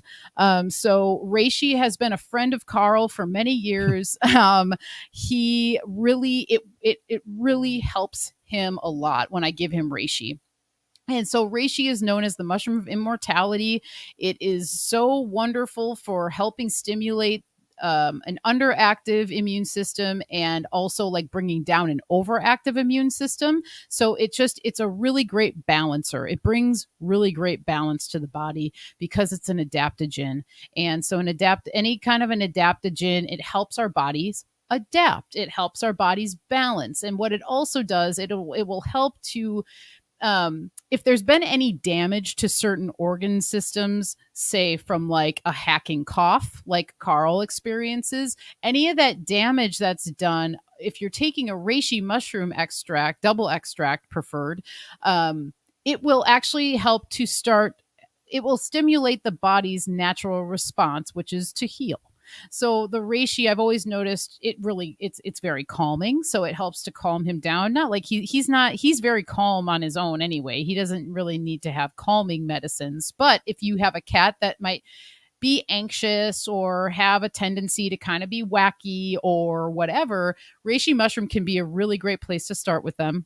There are some caveats to reishi, which I'll talk about too in a little bit with certain cats who would work with it better or you might want to stay away from. So it's a protector, it's a replenisher, it's known as like a chi, helping to chi remedy to help bring the vital life force back, or just stimulate it in general. So I like to use the double extract tincture. Now, this is the section where I'm going to kind of talk a little bit about, I know a lot of times there might be some fear around giving a cat an alcoholic tincture. And so you can give them alcoholic based tinctures, but you do it with drop doses. So, like on the high end, if you were working with something like an active infection in something very active and acute, your highest dose would probably be like 10 drops, but then you're diluting that in water, right? So you're going to use like a 2 ml syringe with 10 drops. You suck up those 10 drops, and then the rest of the syringe, you're sucking up water. Or you could put 10 drops into maybe 1 ounce to 2 ounces of water, and then 2 mils would be what you want to administer to them by mouth. You can also make a decoction of this, which would be the water, like a water reishi simmered in water for, a base of 20 minutes upwards to a couple hours. And you can actually give them the decoction of this as well. You're only going to be getting the water soluble properties of the reishi, which is okay though, because those are basically kind of more of the immune stimulating properties. So if you're not into even the thought of giving them something based in alcohol, that's totally cool. I totally get it. So you can do a tea of this as well. But yeah, I've been giving Carl alcohol based tinctures at very low doses for seriously almost a decade, and he has had no adverse reactions whatsoever. He doesn't have thyroid issues or anything either, so that we know of. But regardless, he seems to do really well with those. Again, cycle this one for 10 days on and then 10 days off, and then while you're cycling off, you could use a different herb like sage. Sarah's asking, is reishi one that grows almost everywhere in the world? Yes. And there's a lot of different species of it. I think, if I remember right, thanks, Polymathing, I think there's like 16 species of reishi mushroom. And so the original reishi is Ganoderma lucidium, I believe, is the Latin name of that one. And that is the one from like China, the Orient. But yeah, there's all different types. And if you look it up online, you'll see, if you type in reishi mushroom in Google Images or whatever, there'll be all sorts of different shapes and ones that look different and have different color variants. So yeah, there's differences there, but they all have like the same basic health properties. All right. Oh, yeah. And so next we have mullein. Yay, mullein. So this is some mullein that is from our garden. Glorious mullein, one of my favorite remedies for so many reasons. Love it. Love to grow it as a plant. It's just so gorgeous. Mullein is a lung remedy. That is what it's mostly known for. And as you look at this photo, you can see the size of those leaves. They look like lungs, right? So when we're talking about the look of a plant, that's known as the doctrine of signatures.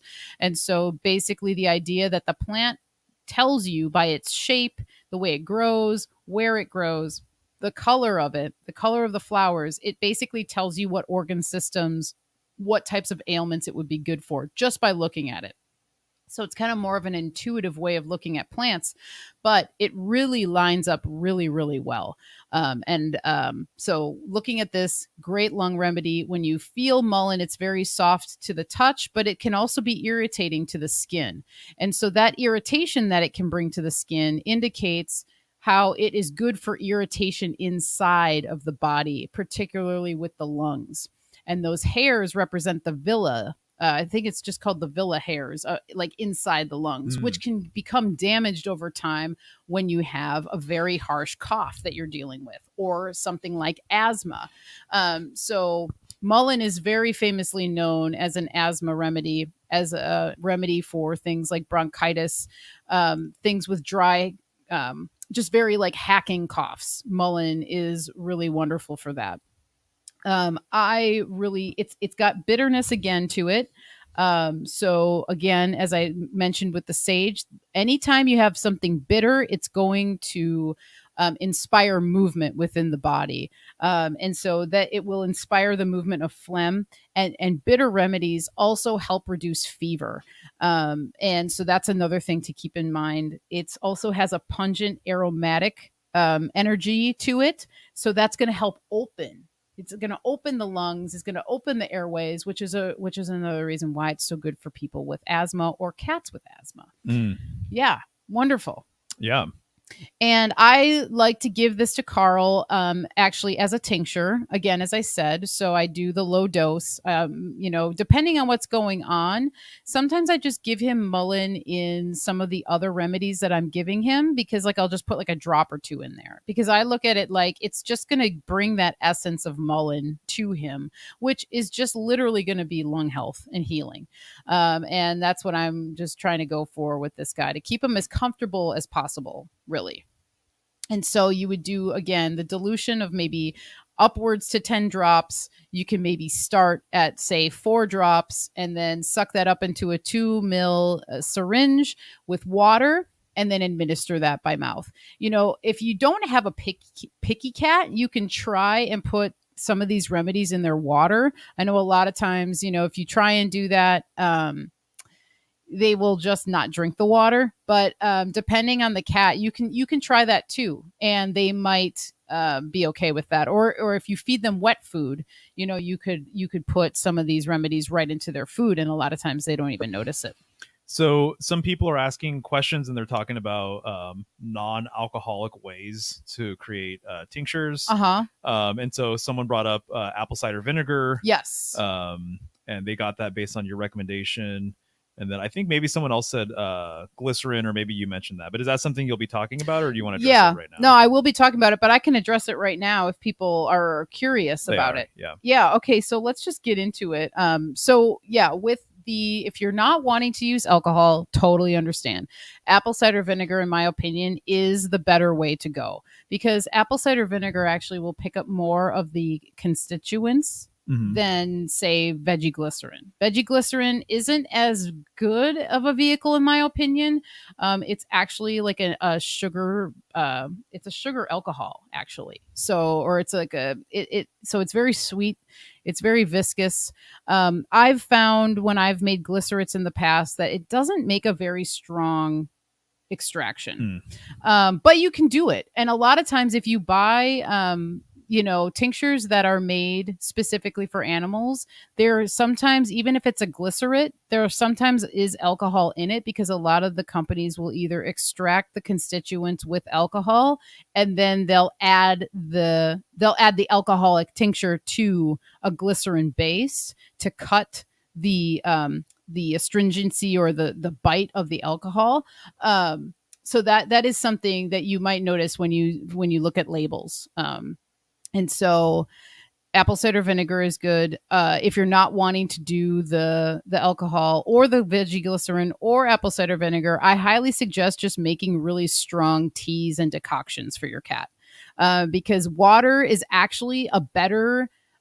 water will extract more properties than vegetable glycerin will. So that's just something to keep in mind. Yeah. So it's something to keep in mind with this stuff. And I totally understand if you were leery about giving cats, even a small dose of alcohol. I totally get it. So, if you're wanting to do that, I would definitely say go with teas and decoctions.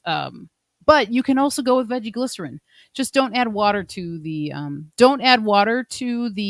vegetable glycerin based tincture, because it probably will go moldy, or it has a higher just a higher chance of going moldy. And actually, So just little heads up. Or if you're going to make a veggie glycerin based remedy, try and not use fresh herbs with that. You definitely want to use dried herbs, because if you use the fresh herbs, the water from the herbs could cause some sort of molding to happen. That's just my opinion. That's my experience with it as well. You can take that for what you will. But gotcha. Right on. Yeah, definitely. So all right. Next remedy then is one of my all-time favorites, which is Ellie Campaign. This is a member of the daisy family, also known as the Asteraceae family. So that's a really big family of plants. Calendula is in that family. This is one that's in there. So it's a wonderful herb. This is a great lung remedy. And one of the cool things about this as a lung remedy is that it really helps move infections.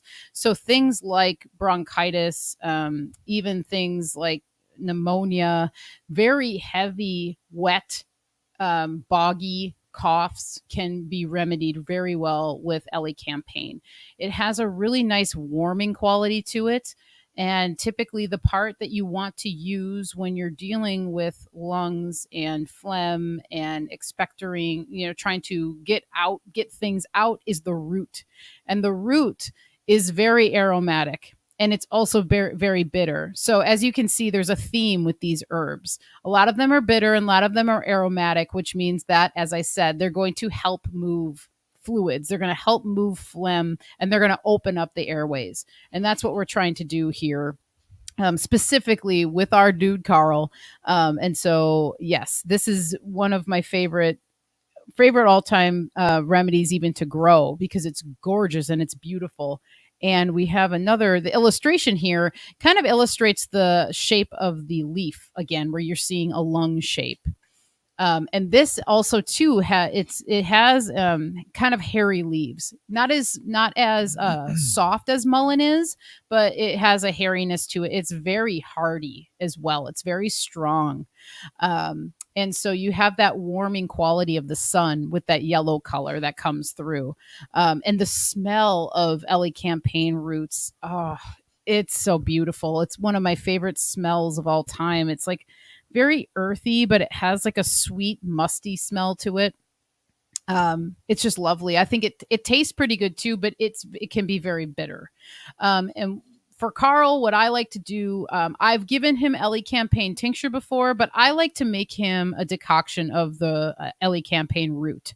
And I find that the decoction actually works better than the tincture does with him for this plant in particular. So again, a lot of the dosing on this is very similar. 2 mils twice a day of the root decoction, and you would cycle this on and off again, just like the other remedies I talked about. Or you can give it to them until you see improvement, just like with us.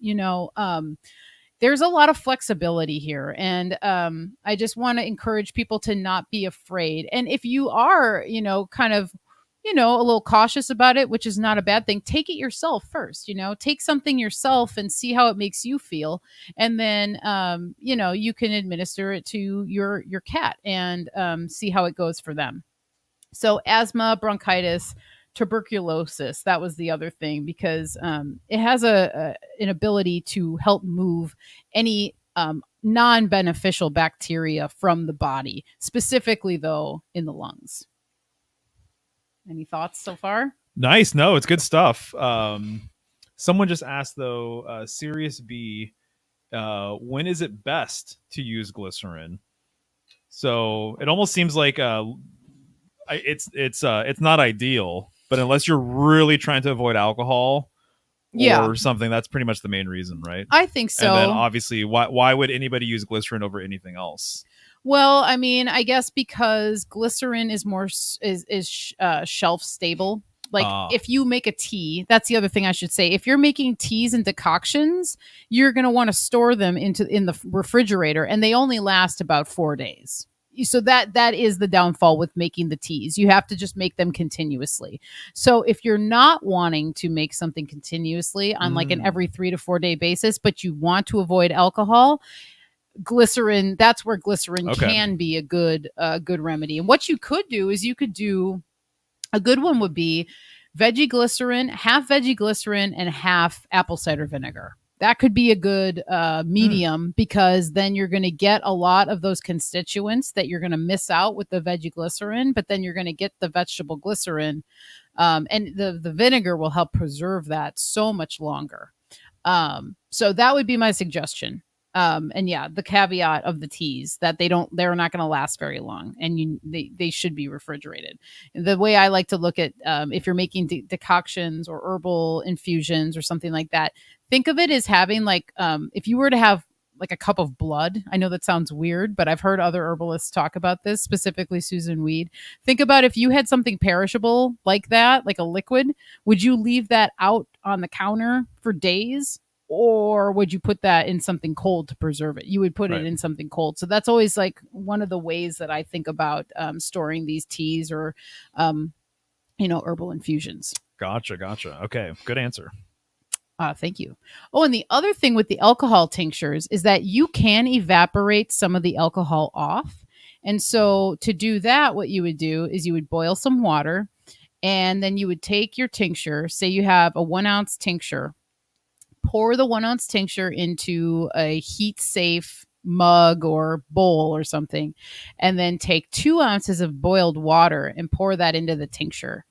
So, or actually you would just want 1 ounce of water to the 1 ounce of tincture, so that you have a 50% alcohol ratio, because as long as you have 50% alcohol, it will be more shelf stable. It won't last as long as like a pure alcohol tincture, but it will last longer. So then what you would do is you would pour the 1 ounce of boiling water into the 1 ounce of tincture and allow that to just sit and cool. And as the as it steams, some of the alcohol will evaporate off of that.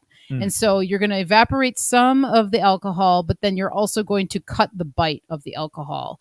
And then from that, you could dilute that further and then administer the 2 mils or 1.5 mils as you saw fit.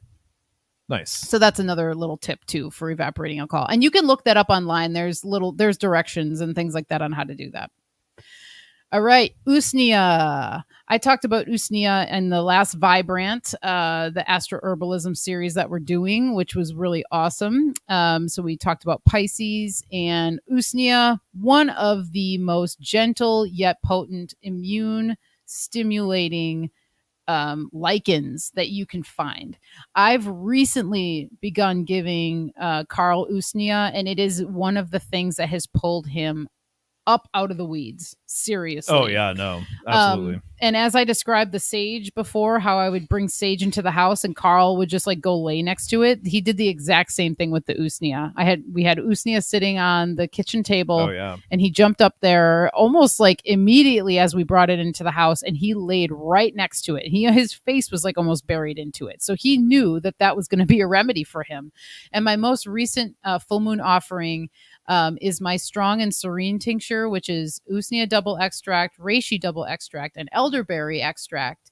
And I've been giving that to Carl, and it seriously is doing so many great things for him. He's just like, the level of mucus, the level of coughing has gone down. All of it's gone down, and it's made a really, really, really big difference. So again, this is known as the lungs of the forest. Sometimes it indicates very high quality air quality wherever it's growing. When you see Usnea growing, that means that the air is very healthy wherever you are. And so asthma, bronchitis, strep throat, pneumonia, very heavy, again, boggy sort of things can be cleared up pretty quickly with Usnea. A lot of people will refer to it as one of the best natural antibiotics. That's the antibiotics, anti-inflammatory is the language I'm trying to move away from. So, but if you were to look this up in any book or online, you're probably going to see someone call it a natural antibiotic, because it really helps to rid the body of unbeneficial, non-beneficial bacteria. It cools inflammation. So the energetics of Usnea are cool and dry. So if you have conditions like we deal with Carl, where he's hacking coughs and all those things, there's inflammation there from those coughs, you know, and there might be excess heat because of that inflammation. So I think that's another reason why Usnea works so well for him, is because not only is it helping open up his airways and things like that, it's bringing down inflammation, which we all know can that can trigger pain and all a number of other ailments when you're inflamed. Lymphatic system support, big time. So when you take Usnea, what it's doing is it's basically just triggering your lymphatic system, your immune system to do what it's supposed to do, and that is help our bodies heal.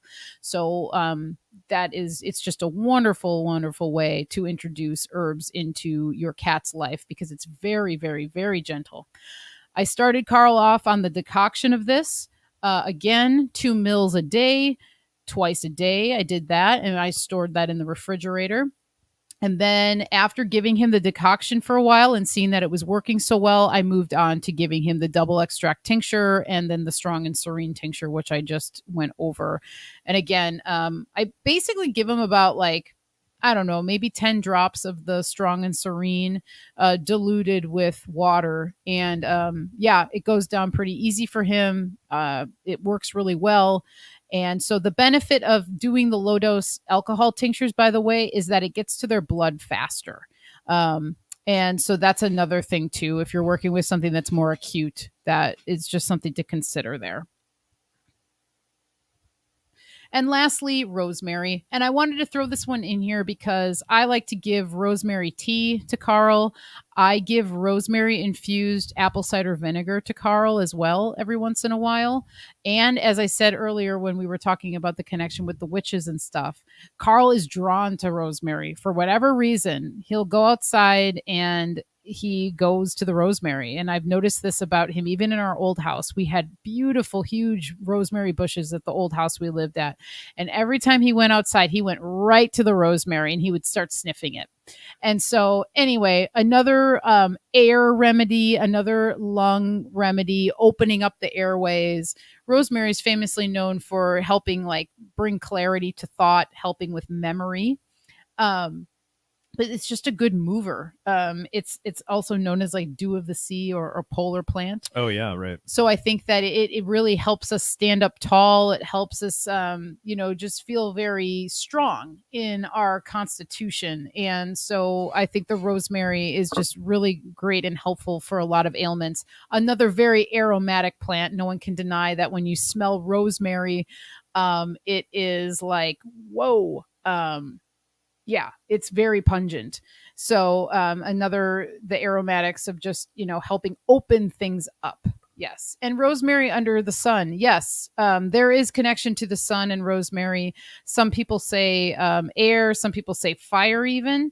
But yeah, I look at it like Kyle had a really good way. Kyle from Tippy Canoe in our episode for Aquarius on Vibrant, he talked about how rosemary actually picks up like the moisture in the air and it brings it into its leaves. And that's how it stays vibrant and like picks up nutrients and stuff. So I think that's where the connection of air comes in with the rosemary anyway, in my opinion.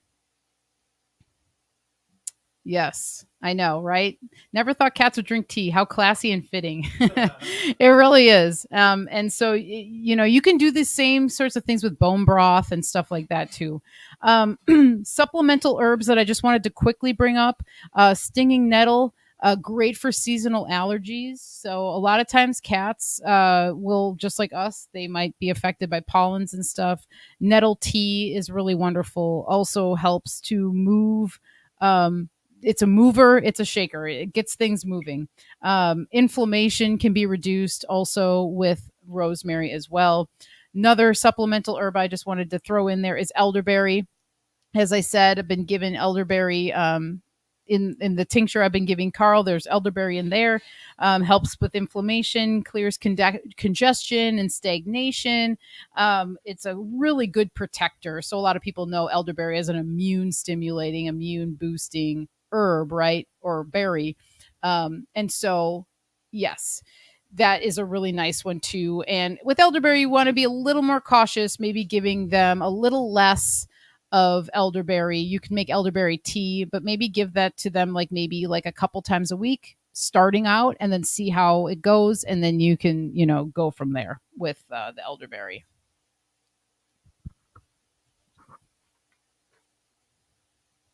Okay, so let's see here. Let's see. You mentioned Valerian being a cat favorite the other night. Oh, yes. You know what? That's a good question about them ingesting it. I think they can, and that brings me to the next slide. Because mostly they're really attracted to the scent of it. And so I'm not sure, because valerian has sort of qualities where it can sometimes make some people sleepy, but sometimes it makes people very active, and it can stimulate people. So if it's a person that is a little bit more on the anxious side, or has more of what's called a pitta constitution, it could actually give them energy. So that's why I'm kind of careful with valerian, especially in sleep blends and stuff, because unless you know the person's body type and whatever. So I'm not sure with a cat. But so up here, is this okay? Yeah. So on the screen now, I have a slide of herbs that you want to maybe be a little more cautious with if your cat has the following conditions. So if your cat has the following conditions, the herbs listed should be used with caution or for short periods of time. So kidney disease, dandelion, and parsley. You want to use it sparsely, sparsely, or just for a short period of time. Heart disease, motherwort, golden seal, Oregon grape, and barberry. Autoimmune disease, echinacea, reishi, maitake, and astragalus, all herbs that really work with the immune system. So sometimes autoimmune stuff can get kind of funky when you're working with immune stimulating herbs. Liver disease, dandelion, and thyroid disease, kelp and bungleweed. So it's not to say you can't give this to your cat, but you just want to give it to them a little, like maybe a little less than you would any other herbs. And then the following herbs are they can be harmful to cats, and you should try and avoid them. So pennyroyal, which is very toxic to cats. Tea tree oil, very toxic to cats. White willow bark, it can be a little more toxic to cats. Garlic can be used in small doses, but in high doses can cause anemia. Ma hung, which is also known as ephedra, is toxic to cats. Comfrey root can sometimes be taxing on their liver. And then essential oils. So essential oils, even for humans, if you're using a lot of them or you're ingesting them, there's certain essential oils that you like. There's food grade essential oils, but that's a whole other subject. So I'm not even going to get into that. But just be very, very cautious with essential oils. So they should be diluted at a 1-to-10 ratio. So that would mean 1 drop to 10 drops of water or oil or whatever you were going to use for your cat. Nice. Yeah. Is that the end of the line for your slides? I think so. Yeah. Okay. All right. And so for the remainder of the show, I just wanted to talk a lot about the food stuff. So raw food. Super, super, super important. We've noticed such a huge difference as we put Carl on raw. And when I first met Carl, he was eating kibble. And then I realized how bad kibble is for animals in general, cats, dogs, horse. I can't speak on horses. I don't know horses, but it's just not good. It's highly processed. A lot of times they're using like really sketchy meat and grains and things that cats cannot process in their body properly. Yeah. So I transitioned him onto wet food, canned wet food, which he improved then. His asthma improved. His mood improved in general.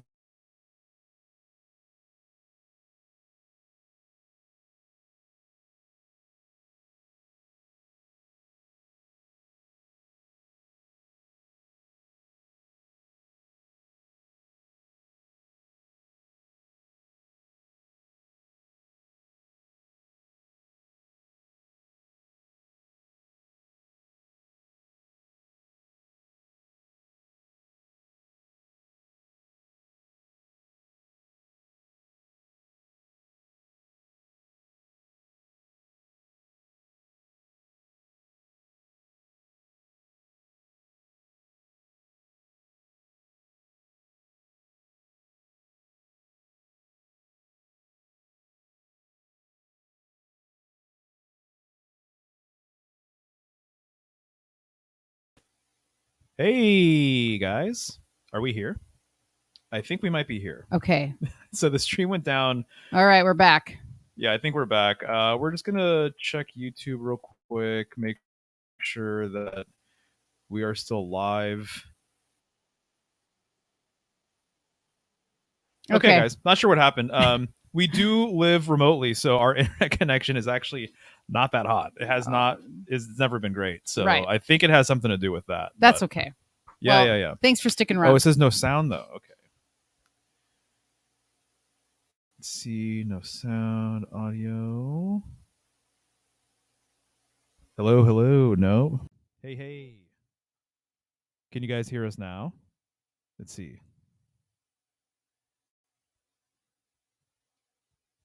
Sorry, all guys, right. For the technical difficulties. Sound is fine for me. Okay. I think we're good. All right. Just let us know if we're not good. We can see the chat. Okay, yeah. Cool. All right. Well, okay. Yeah, too much gravy. I saw Polly Matthews saying that. Maybe. All right. So, kibble, dry food. Yeah.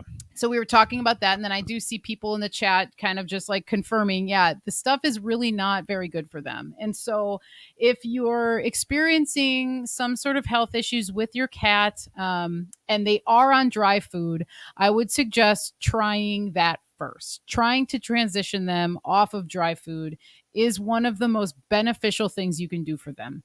It's hard for a lot of cats, especially if you have rescue cats that were like basically brought up in a shelter. They were probably fed kibble. If you have been feeding your cat kibble since they were a kitten, they're going to have a really hard time, just like a human does, have a hard time, stopping eating the things that they're very used to.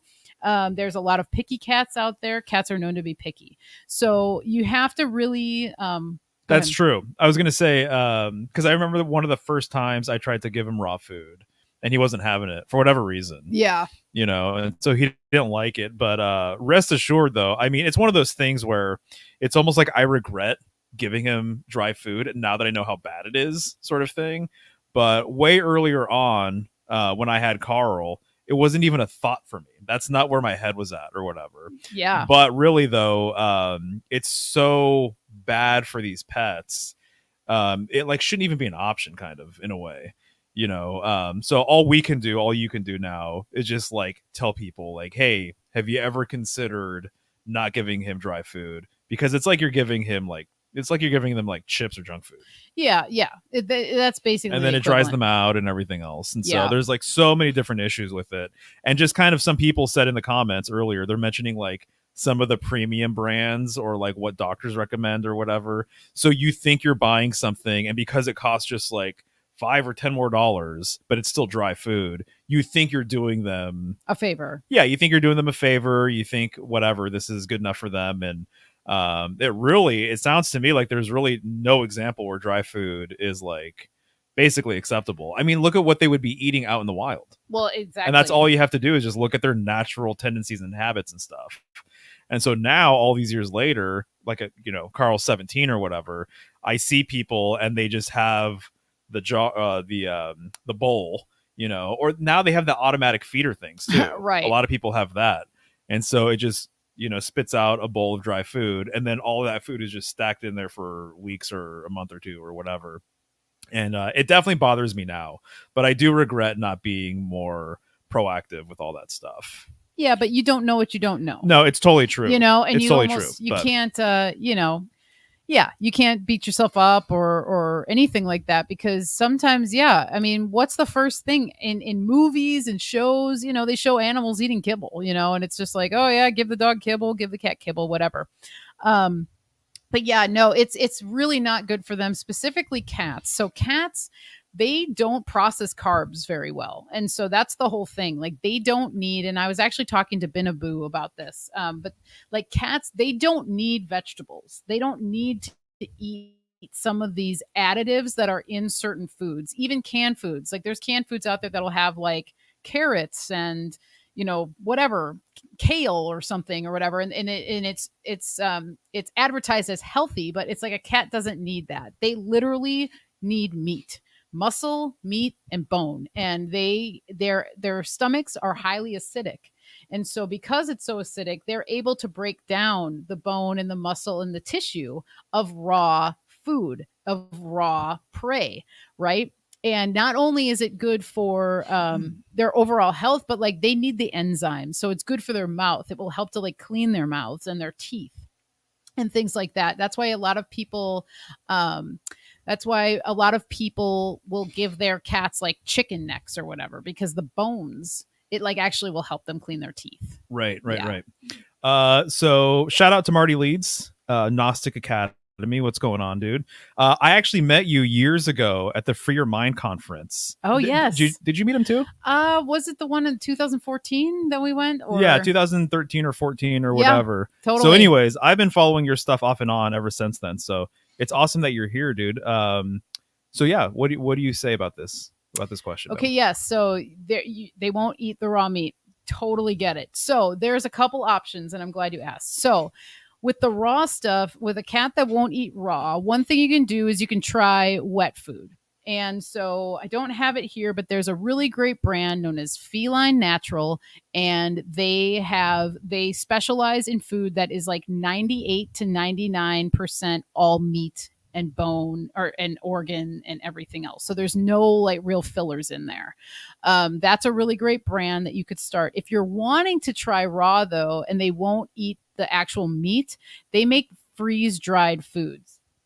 And one of the brands is actually called Vital Essentials. So Vital Essentials, these are chicken hearts. It says for dogs, but a lot of these things can be like interchangeable when it's something that's literally like the ingredients is literally chicken heart. Vital Essentials is a really great brand. They do freeze dried raw food. So a cat that is like used to having kibble, a lot of times they'll eat the freeze dried because it literally looks, the texture is very much like kibble. Right. You can add like a tiny bit of water to the freeze dried raw and it'll hydrate it a little bit. So that's a good place to start. That's one of the things I first started giving Carl was the freeze dried pellets. And there's multiple brands. Vital Essentials is just a really great brand. And actually they're out of Wisconsin. So I know you're a Wisconsin guy, Marty. I can't remember. I think it's Green Bay. It is. So it's Carnivore Meat Company in Green Bay, Wisconsin, also known as Vital Essentials. So you can go online, you can order from them online. But if there's a natural pet store like in your area, most of the natural pet stores now carry this. So great option to try and get them to be, more accustomed to the raw. That's a really good way to start. A lot of times too, what you can do is you can add kibble to raw food. Oh yeah. It sounds counterintuitive or whatever, but it will give that cat, like the cat will want the kibble, but then in turn they'll eat the raw food. And then you can just transition them off the kibble, right? That way. Just slowly. Just like anybody who's trying to get off of coffee or cigarettes. Usually sometimes you'll go cold turkey, but a lot of times, okay, well I had 2 cigarettes instead of however many I used to have, or I had only a half a cup of coffee instead of having 2 cups of coffee today. Sort of like that. And you can do the same thing with high quality wet food, and then you can mix in kibble, and that sometimes will coax the cat into, then just liking the raw or the wet food. You want to talk about some of the other food suggestions since we're on the topic? Totally. So the raw food here, I've got a carton. This stuff here is fabulous, and it's called, let's see if we can get it, Wild Coast Raw. These guys are out of Washington. I started Carl on this stuff maybe like 6 months ago, and this is their rabbit formula.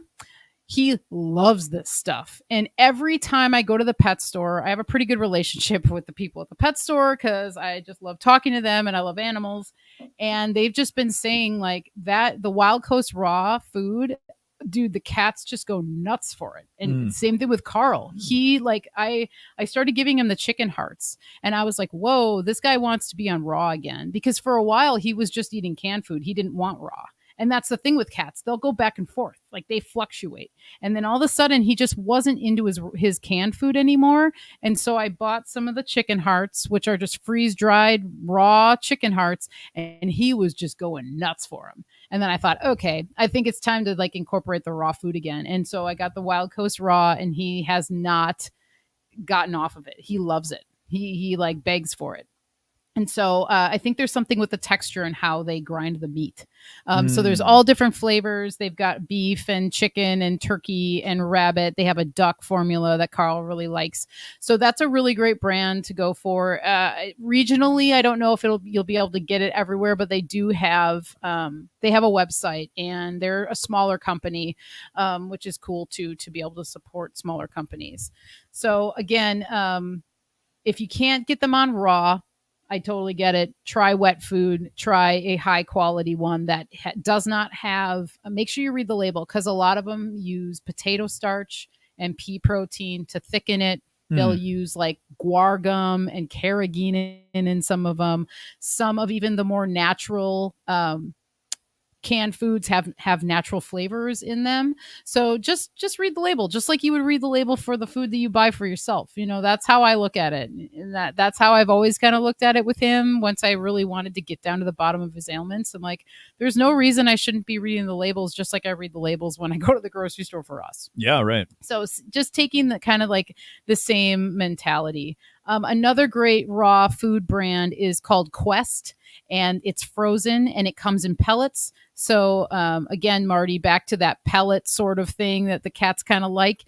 Your cat might like that, but you have to kind of pour that out and give it a chance to defrost and come to room temperature, and then they'll like it. They're not going to eat it frozen. But Quest is another one to keep your eyes open for.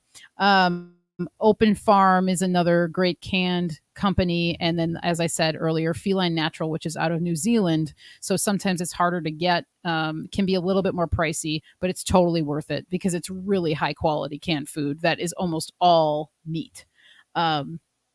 Another thing for foods I wanted to bring up is raw goat's milk.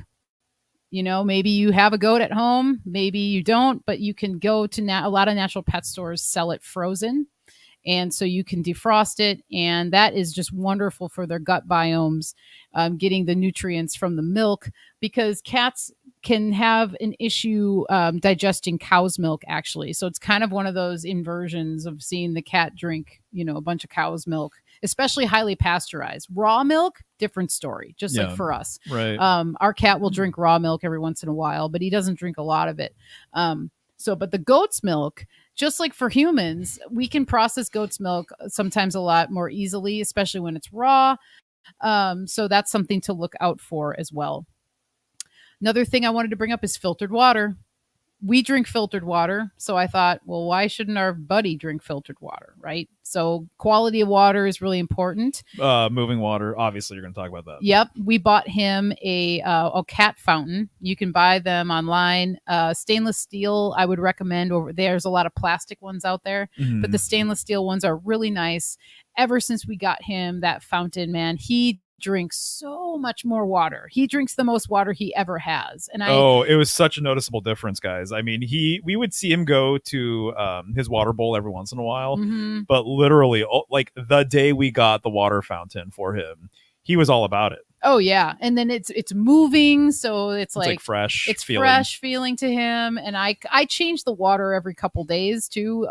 If you buy one of these fountains, they'll tell you, oh, you can go for 2 weeks without changing it, but it's like, that's pushing it, because when you clean it, you'll see there's like food that goes through there. It's filtered and everything, but anyway, but the water fountains for cats, even for dogs, are wonderful. And so one of the things too, that if you are feeding your cat kibble, it dehydrates them. And because cats get a lot of their hydration from their food. Right. So if they're eating kibble, they're already going to be dehydrated. And then a lot of times cats don't drink a lot of water. That's one of the things that they're kind of even known for. And so just thinking about that, we kind of tripped out thinking, oh my gosh, like how dehydrated so many cats are out there.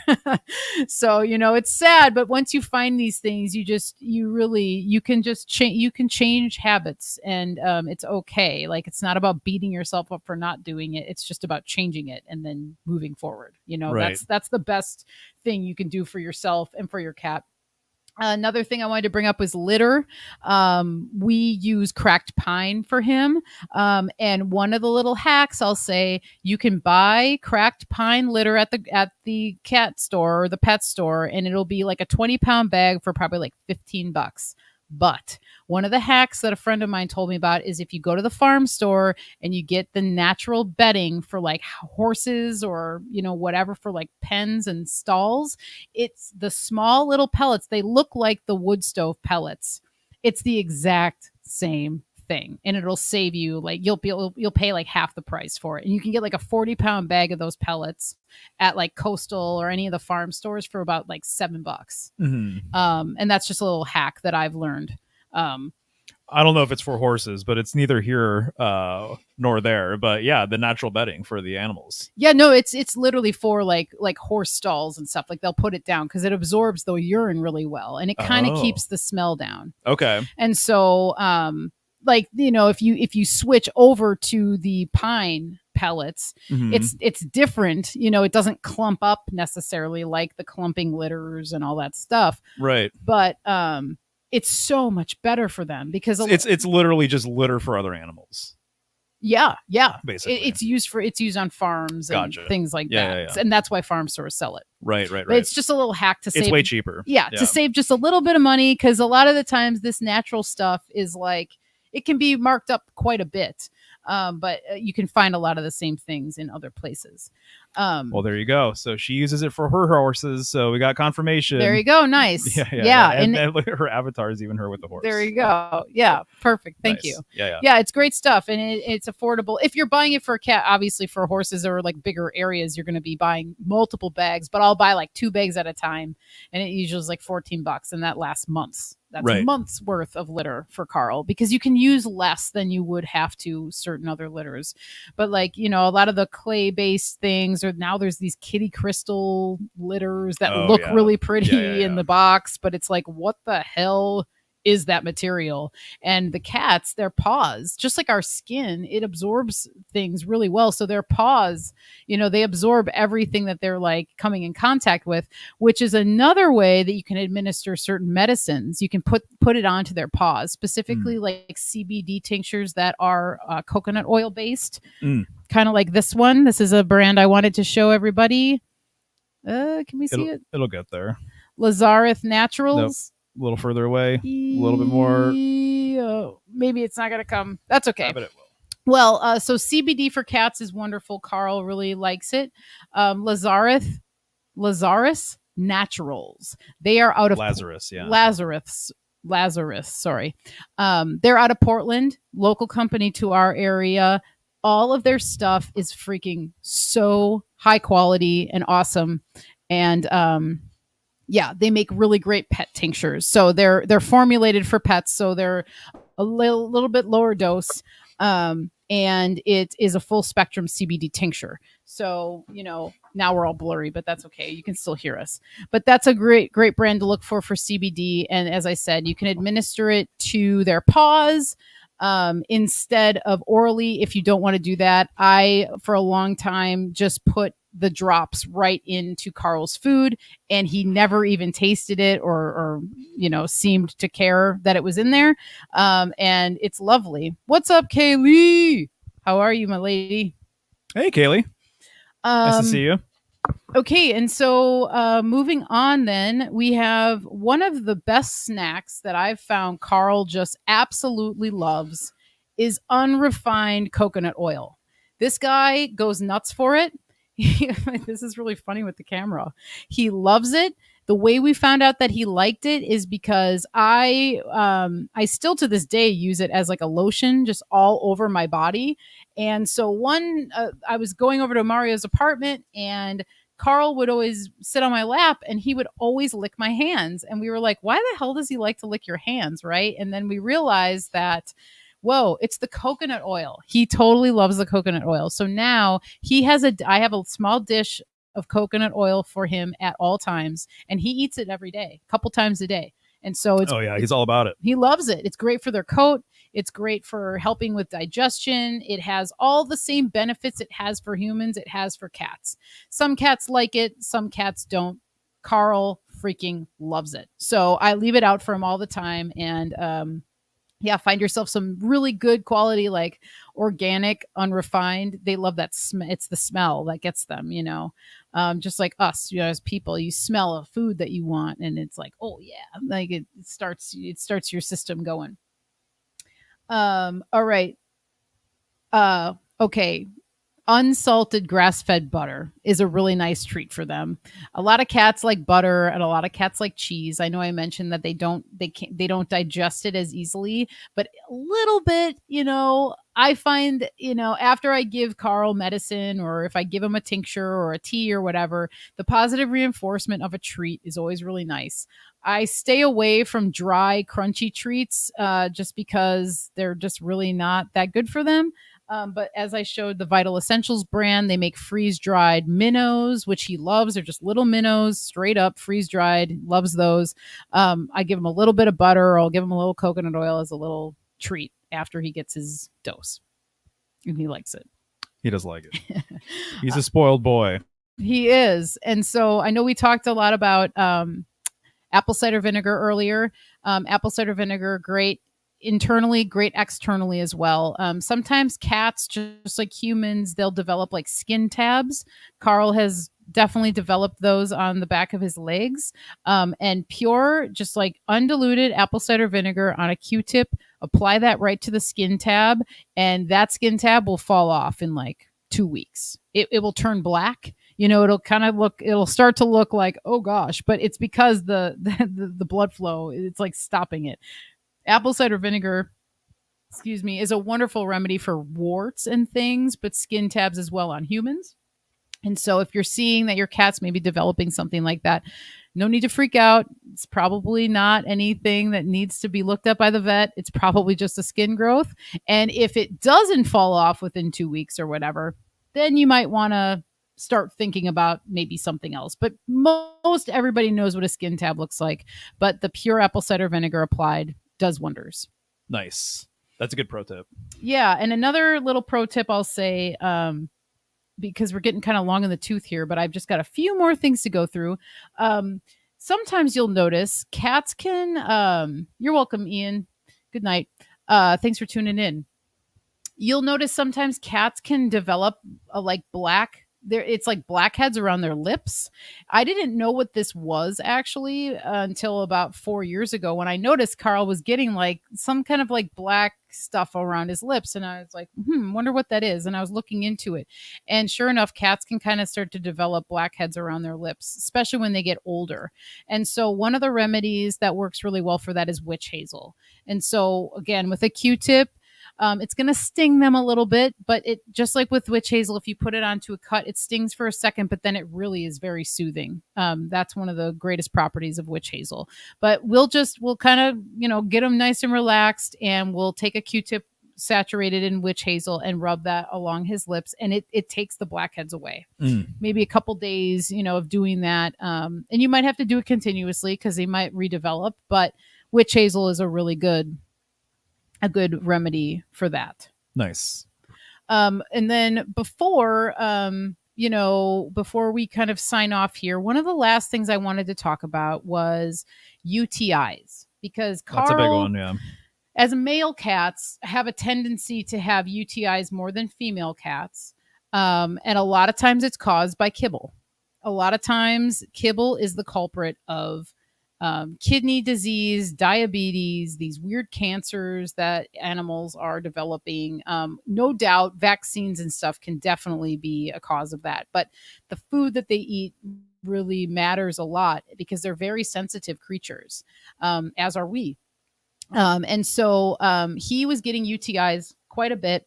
And it was kind of unnerving because there would be like pee or blood in his pee. And it's dangerous. There's like a thin line because what can happen is their urethras can form these crystals in them inside the urethra, and they can get blockages and they'll pass like clots and stuff. And so it is very, it's a serious thing, but you can treat it at home. And we used to go to the vet every time he'd get them, and they would give him antibiotics. And, the antibiotics definitely would help and clear it up. But as antibiotics are for us, they're horrible for your system.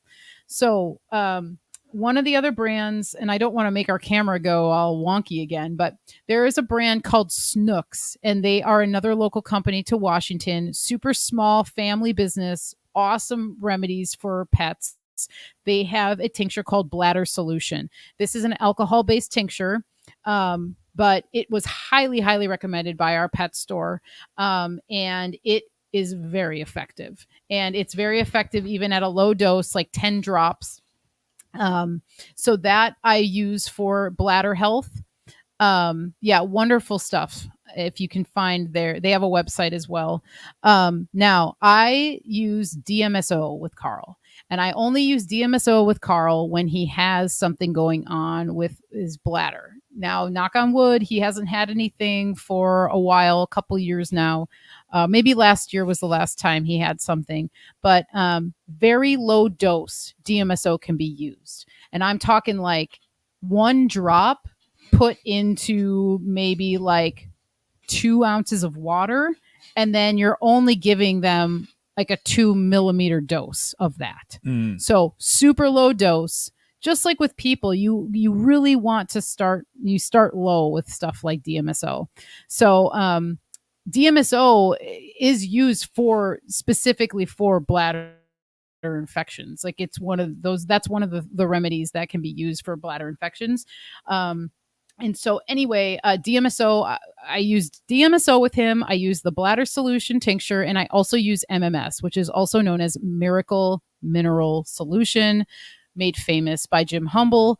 You can't find much information on it. It's shadow banned, just like DMSO is. And so, MMS, DMSO, and the bladder solution tincture, along with subcutaneous fluids, because we always keep a bag of fluids around now for him. Because when your animal gets dehydrated from stuff like that, if they stop eating, if they stop drinking, they will need fluids. And that's usually the first thing a good vet will do is they'll get them in and they'll put fluids. They'll give them fluids.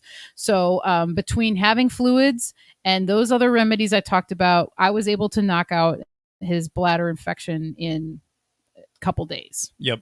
And he came back really strong. And again, I'm not claiming anything. You can, you do whatever you feel is best for your animal. But things like DMSO and MMS are super valuable to have around regardless if you have an animal or not, because they're kind of like more acute emergency remedies that you can have at hand when something major comes through. So I mean, like MMS was really it was made famous by Jim Humble because he used it to clear up malaria. And so there's some stuff you can find online about it, but a lot of it is just smearing it, calling it bleach. That's what everybody says that it's bleach. Yeah, I remember that. Yeah, MMS is not bleach. MMS is sodium chlorite, and bleach is sodium chloride. And so MMS is activated, but you have to activate it with an acid. And so typically it's citric acid that you're activating it with. And so when you do that, that is when the healing benefits from MMS come. And MMS is used to purify water, basically. So a lot of like major cities and things like that are using MMS. It's also used to clean pools and stuff. So it freaks people out, and I totally understand. When I first started learning about it, I was a little bit skeptical too, because I was like, wait, what? You're going to use something that you use to clean pools? This is a theme, though, when you walk away from allopathic medicine or Western medicine or the scientific tradition with medicine, is that all of the alternative solutions are scary. Yes. To people who only listen to their doctors and vets and everything. Yeah. So just saying that's a common theme. That's true. And it usually is. And you have to do some experimenting. So if you're wanting to try it on yourself, that's what I do. A lot of these things, I was trying all of this stuff on myself before I gave it to Carl, So it's just like I was working with herbs. I was familiarizing myself with a lot of these things. I had been using DMSO for a couple years before I even gave it to him, but I literally went off my intuition when this happened, because I was like, I am not going to take it. We're not taking him to the vet. If we can get this on our own, let's try. And although that's scary, it's scary to say I'm not taking him to the vet or whatever. But I know we just mentioned this story on, was it last Thursday, regarding your family situation with their cat? Oh yeah. I don't know. It's just a quick recap, maybe. Yeah. Just to let people know what you're getting involved in when you choose to put your health or your pet's health in someone else's hands. I don't know if you care to share it again. No, I can share it because it's a good story. And my hunch is that our cat. Okay, so long story short, I'll say the story quickly. My mom and my stepdad had a cat. His name is Max. He's about 10 years old. He started peeing outside of the box. My mom said he was really lethargic. He was kind of losing his energy, and she wasn't sure what was wrong with him, and she could just tell he was really sick. So my mom and Jim, they're just a little bit more hands off. They're more in Normieville, so they were just thinking that they were going to have to put him down. Okay, so that was going to be their solution. They didn't want to spend a lot of money, as most people don't want to, because they knew if they took him to the vet, there'd be tests and there'd be this and there'd be that, and he'd have to stay overnight. So my stepdad took him to the Humane Society. My stepdad took him to the Humane Society, telling them that he's very sick. We think he needs to maybe be put down, and that is what we're thinking needs to happen. The Humane Society literally said to him, "Okay, we'll take care of it." They took Max, took him into another room. My stepdad was under the impression that they were going to euthanize him, and they ended up not euthanizing him. And the way that they found that out was my mom said she got kind of like an intuitive hit to go on to the Humane Society website. And so she went on to the Humane Society website, and she was scrolling through the cats, and she saw their cat Max was up for adoption. And so my mom said she just, like, her stomach dropped. She started crying, and she just couldn't believe it. And she was just like, oh my God, Max is literally at the Humane Society up for adoption. So the next day they went back to the Humane Society, and they got Max back, which is like one of those freaking, like, that cat is lucky as heck to be back with my mom and Jim, because he could have gotten adopted out to anybody, and he didn't. And my mom listened to her intuition, which, as we know, is always the best thing to do. And so because she did that, she was able to get Max back. But now, as you're saying, this is what happens when you put your life or your pet's life in the hands of somebody else. Or your kid's life, or obviously, whoever. But whoever. Yeah. You know, you literally are signing their life over to these institutions. And their protocols. That's always the thing I say, is that if you're signing up to take your cat or your pet to the vet, you're also signing up for their protocols. That's why you have to be their best advocate, and you have to say when is when with certain things. Like, maybe you have to go to the vet, but you don't have to do everything. You don't have to comply with all of their suggestions on what they might want to do to your animal, putting them on steroids or whatever it might be, you know? And so I just think this is an amazing story, because they just didn't want to deal with it at all. Right. And so they took the cat in, and they didn't want to deal with putting it down either. Right. Which obviously we're kind of funneled into some of these systems, and we're not allowed to do certain things at home anymore. And so I just find it wild that they never even called your folks back or alerted them and said, hey, actually your cat doesn't need to be put down. Your cat's doing just fine. You know, all of that kind of stuff. So it was really just crazy, because for how long was he in there for? Like over a week, right? It was like a week and a half. Like a week and a half. They thought he was just gone. Yeah. My mom, she goes, she mourned the whole thing. She did. I mean, she was mourned still grieving, it, I'm sure. But she even said, she goes, oh my God, I was praying for him every night, hoping that he was in a better place and all this stuff. And I swear my mom is a very intuitive person, and she doesn't give herself enough credit for that sometimes. But just some of the stories she tells me, I'm just like, oh my goodness, if you only, really, really honed in on this, she's a very powerful lady, and so are a lot of people. But I think we all are very powerful. We all have these gifts. I think just some are tapped in more. But the fact that she had the sense to do that and go on and then find him, pretty incredible. But yeah, it's a lesson to not to give your animals or your rights away, your own rights to your own body. That's how easily things can change, and things can just, like, in a snap, just right. You're not coming back from something that they give you, or something they give your pet, or what have you. And also too, we all know this now, but they pressure you, and they make you feel bad for not doing certain things. Oh, you're not going to get cowpoked. You're not going to do this to your child, or whatever. There's this whole sort of like guilt complex thing that they put on you, making you think that you're now being irresponsible for not following their protocol. Yep, totally. And so you're a bad pet owner. You're a bad person. Right. You're this bad parent. And it's ridiculous. And so, yeah, it's pretty crazy, because, again, I've always been skeptical of that organization in general, but it's just like, dudes, it's all about money, because they don't care about the cat's life. They didn't care that my mom and my stepdad just literally gave them their companion that they love and they cared for years. They were just okay with giving it away to somebody else to make $200 or however much money they make. I don't know. So anyway, yeah, it's pretty sickening, and I'm just very grateful for Max. Yeah, no, exactly. Same here. So as you were saying, so I saw Binna ask about the how to administer the MMS and the DMSO.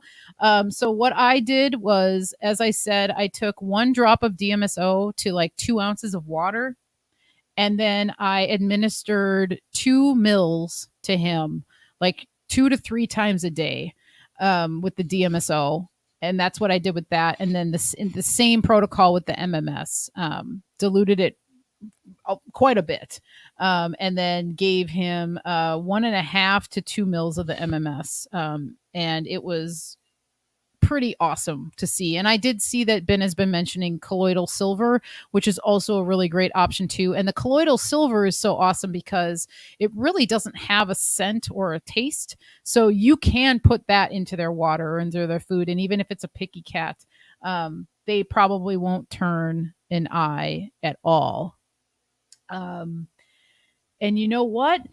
With all that, I think I pretty much got through. Yes, with a syringe, with like a 2 mil syringe. That's the best way to do it. You can use droppers, but I kind of shied away from doing droppers just because they're made of glass. And so if your cat's a feisty one and they bite down on that glass, oh gosh, the worst thing in the world would be to see a dropper, break in their mouth or something like that. So yeah, there, plastic's not my favorite material or whatever, but a lot of these sorts of things are made with plastic. So those plastic syringes are great and you can get them for very cheap. What percentage? Okay, so I did 1 drop of DMSO, literally just a drop into 2 ounces of water. And that seemed to really, really help. And I mean, as soon as I gave it to him within 5 minutes, and anyone who's used DMSO, I love DMSO, by the way, and I use it almost every night topically. It relaxes you like no other. And it relaxed him so much. And I know it relieved his pain. And if anybody uses DMSO topically on like maybe, maybe you hurt your knee and you put it on topically, within like minutes of putting it on, you feel relief. You can feel the inflammation go down. And I could tell that DMSO really helped him so much because bladder infections, urinary tract infections are painful, And so I could tell that he was very calmed down once I gave him the DMSO, and he was able to sleep very well. The stinkiness of DMSO, though, really came through with Carl. So just a word for the wise, your cat will smell like that oyster smell that they say that DMSO brings. Mm-hmm. He was pretty stinky for a couple days, but that's okay. It was okay because it was really helping him. And by the second day, he was peeing freely and clearly. There was no blood, and it was pretty miraculous. So yeah. Anyway, it was very empowering to see that happen. And then one other thing I'll just show. A really great company that you'll find a lot, like on like Chewy.com will have it, natural pet stores, Animal Essentials. And I don't go to PetSmart or anything like that, but PetSmart does carry some natural stuff. And they probably might carry Animal Essentials. Animal Essentials makes this here. I'm holding a probiotic powder. They make tinctures. They make lots of different things for cats and dogs. They used to be known as Animal Apothecary, which I love that name, but they changed their name to Animal Essentials. But they're a great company, pretty reputable. And one last thing I'll show is these New Pro. It's called New Pro Health Nuggets. Can you see it? It's kind of a shiny label. There you go. New Pro Health Nuggets for cats. They also make it for dogs.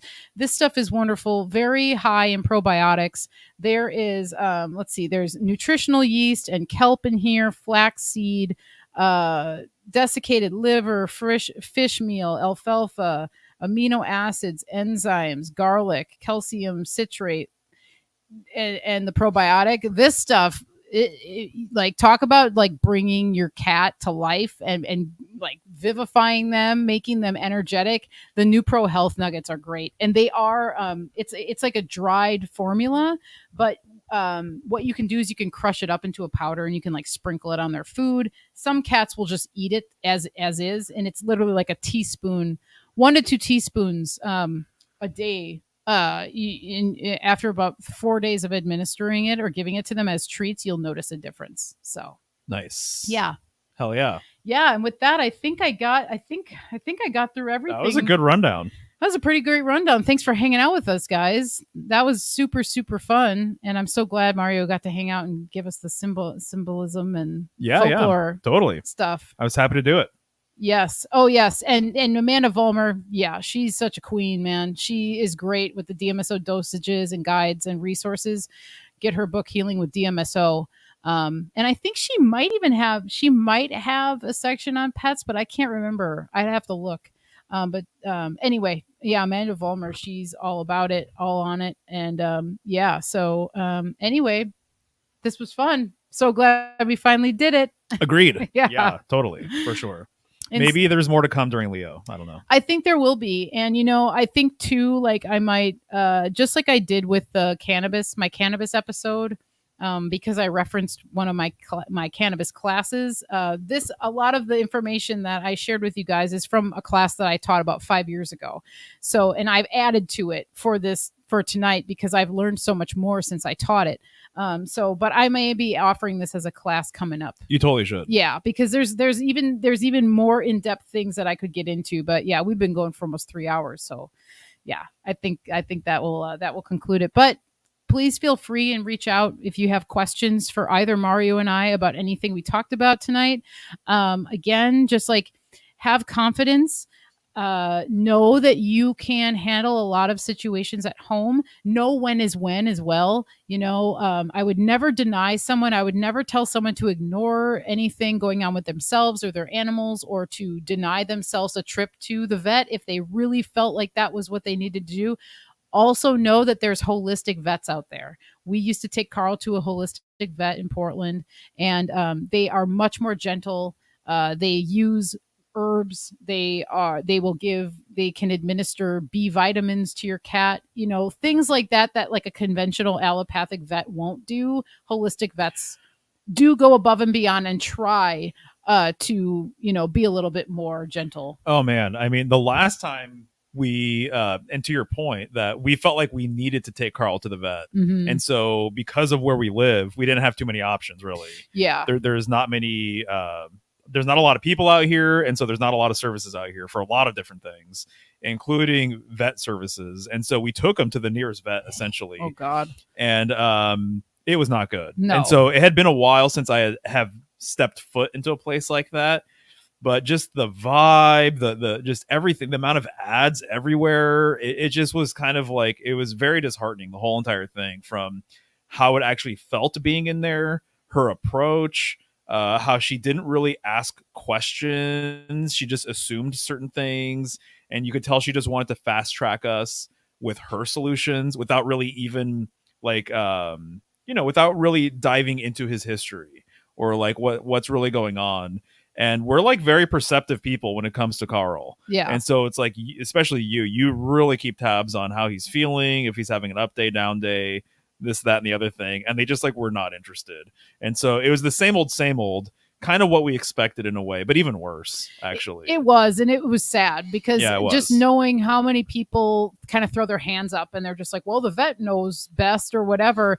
And I mean, we had to stand very strong and be like, no, you're not doing that. You're not taking his blood. No, we just want this so that we can go home. Because it's a very slippery slope, because that's what they want. They want you to start the one thing, which leads to another thing and leads to another thing. And before you know it, it's this whole ordeal, or it's a big bill or whatever, or some of the things are just completely unnecessary, but it's what they're used to.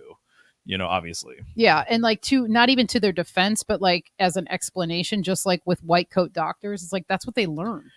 They don't know any different. Yeah. It's protocol and it's standard of care, and that's it. And they don't do anything else that wavers from that. And so we had to just be very like, no, we're not doing that. We will do that. We're not giving him this. And then they actually did send us home with a bag of fluids, which I was very grateful for, because that was one of the things that now I just know we have that on hand at all times, just in case. You never know. Right.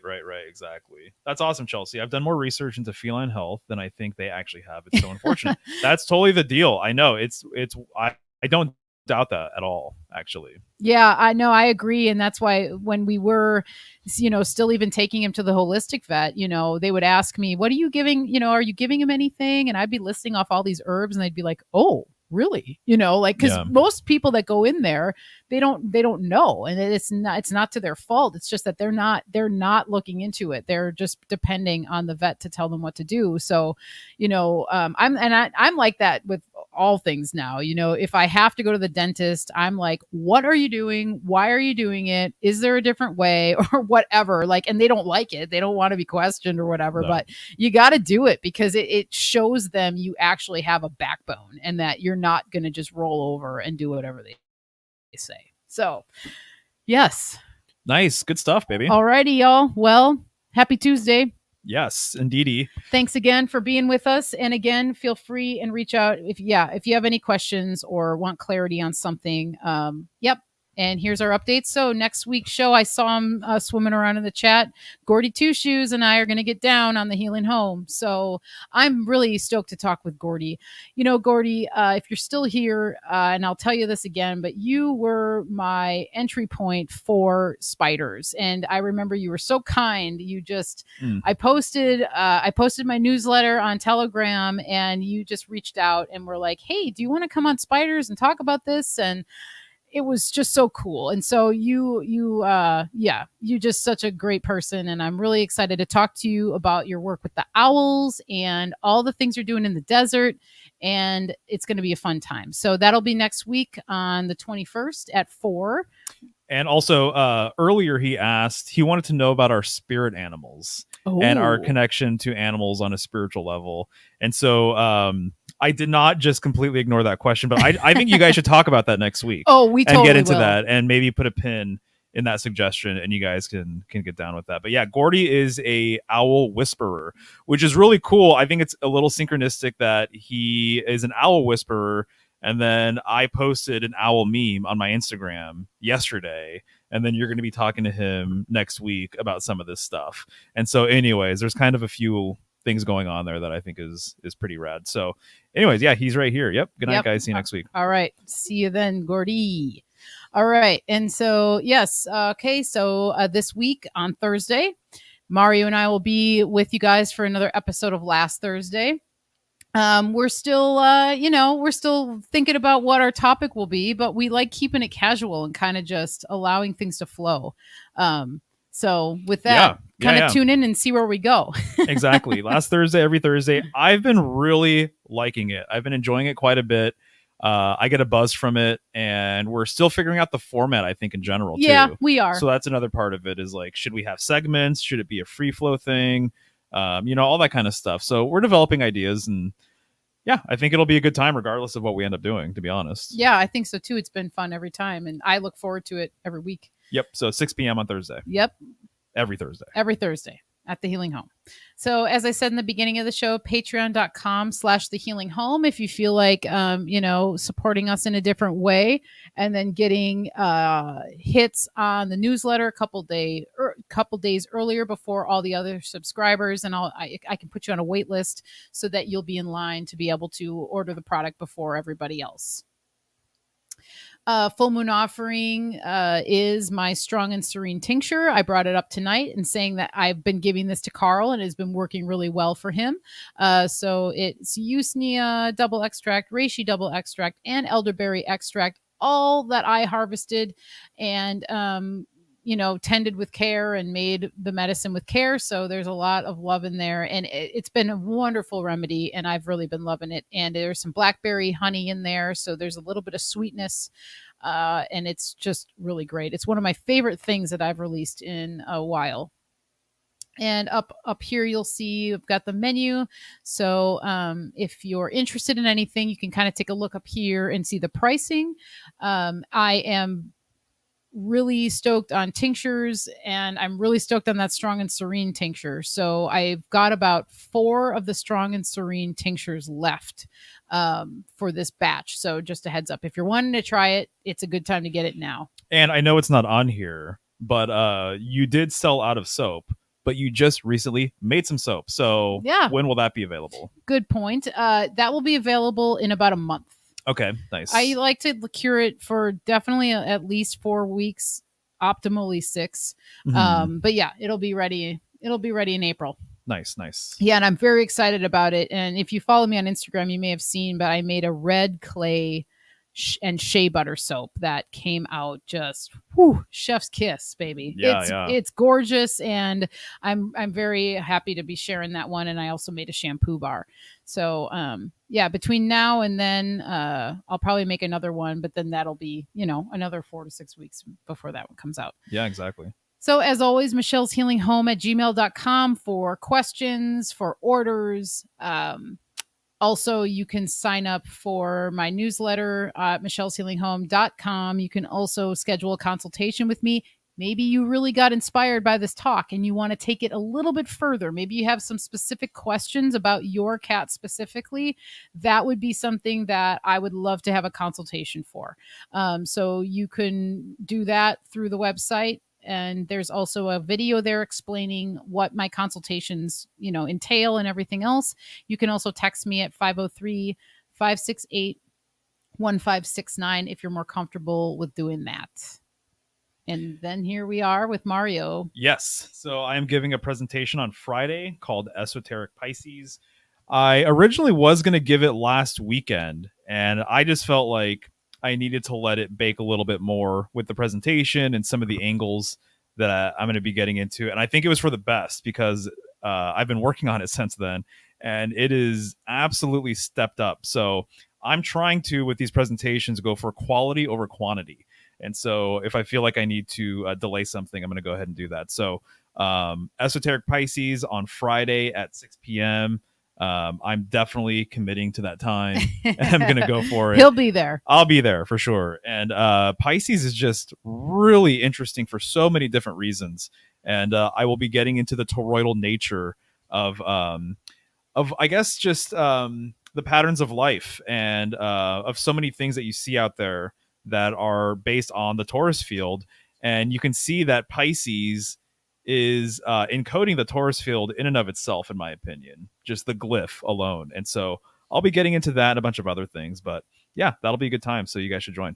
Yes, I definitely agree with that. And with that basically concludes everything. So Yep. As always, thanks again for hanging out, and happy Tuesday. Have a really great rest of your week, and maybe we'll see you on Thursday. All right, guys, take care. All right. Good night. Have a good one. Bye-bye. See ya.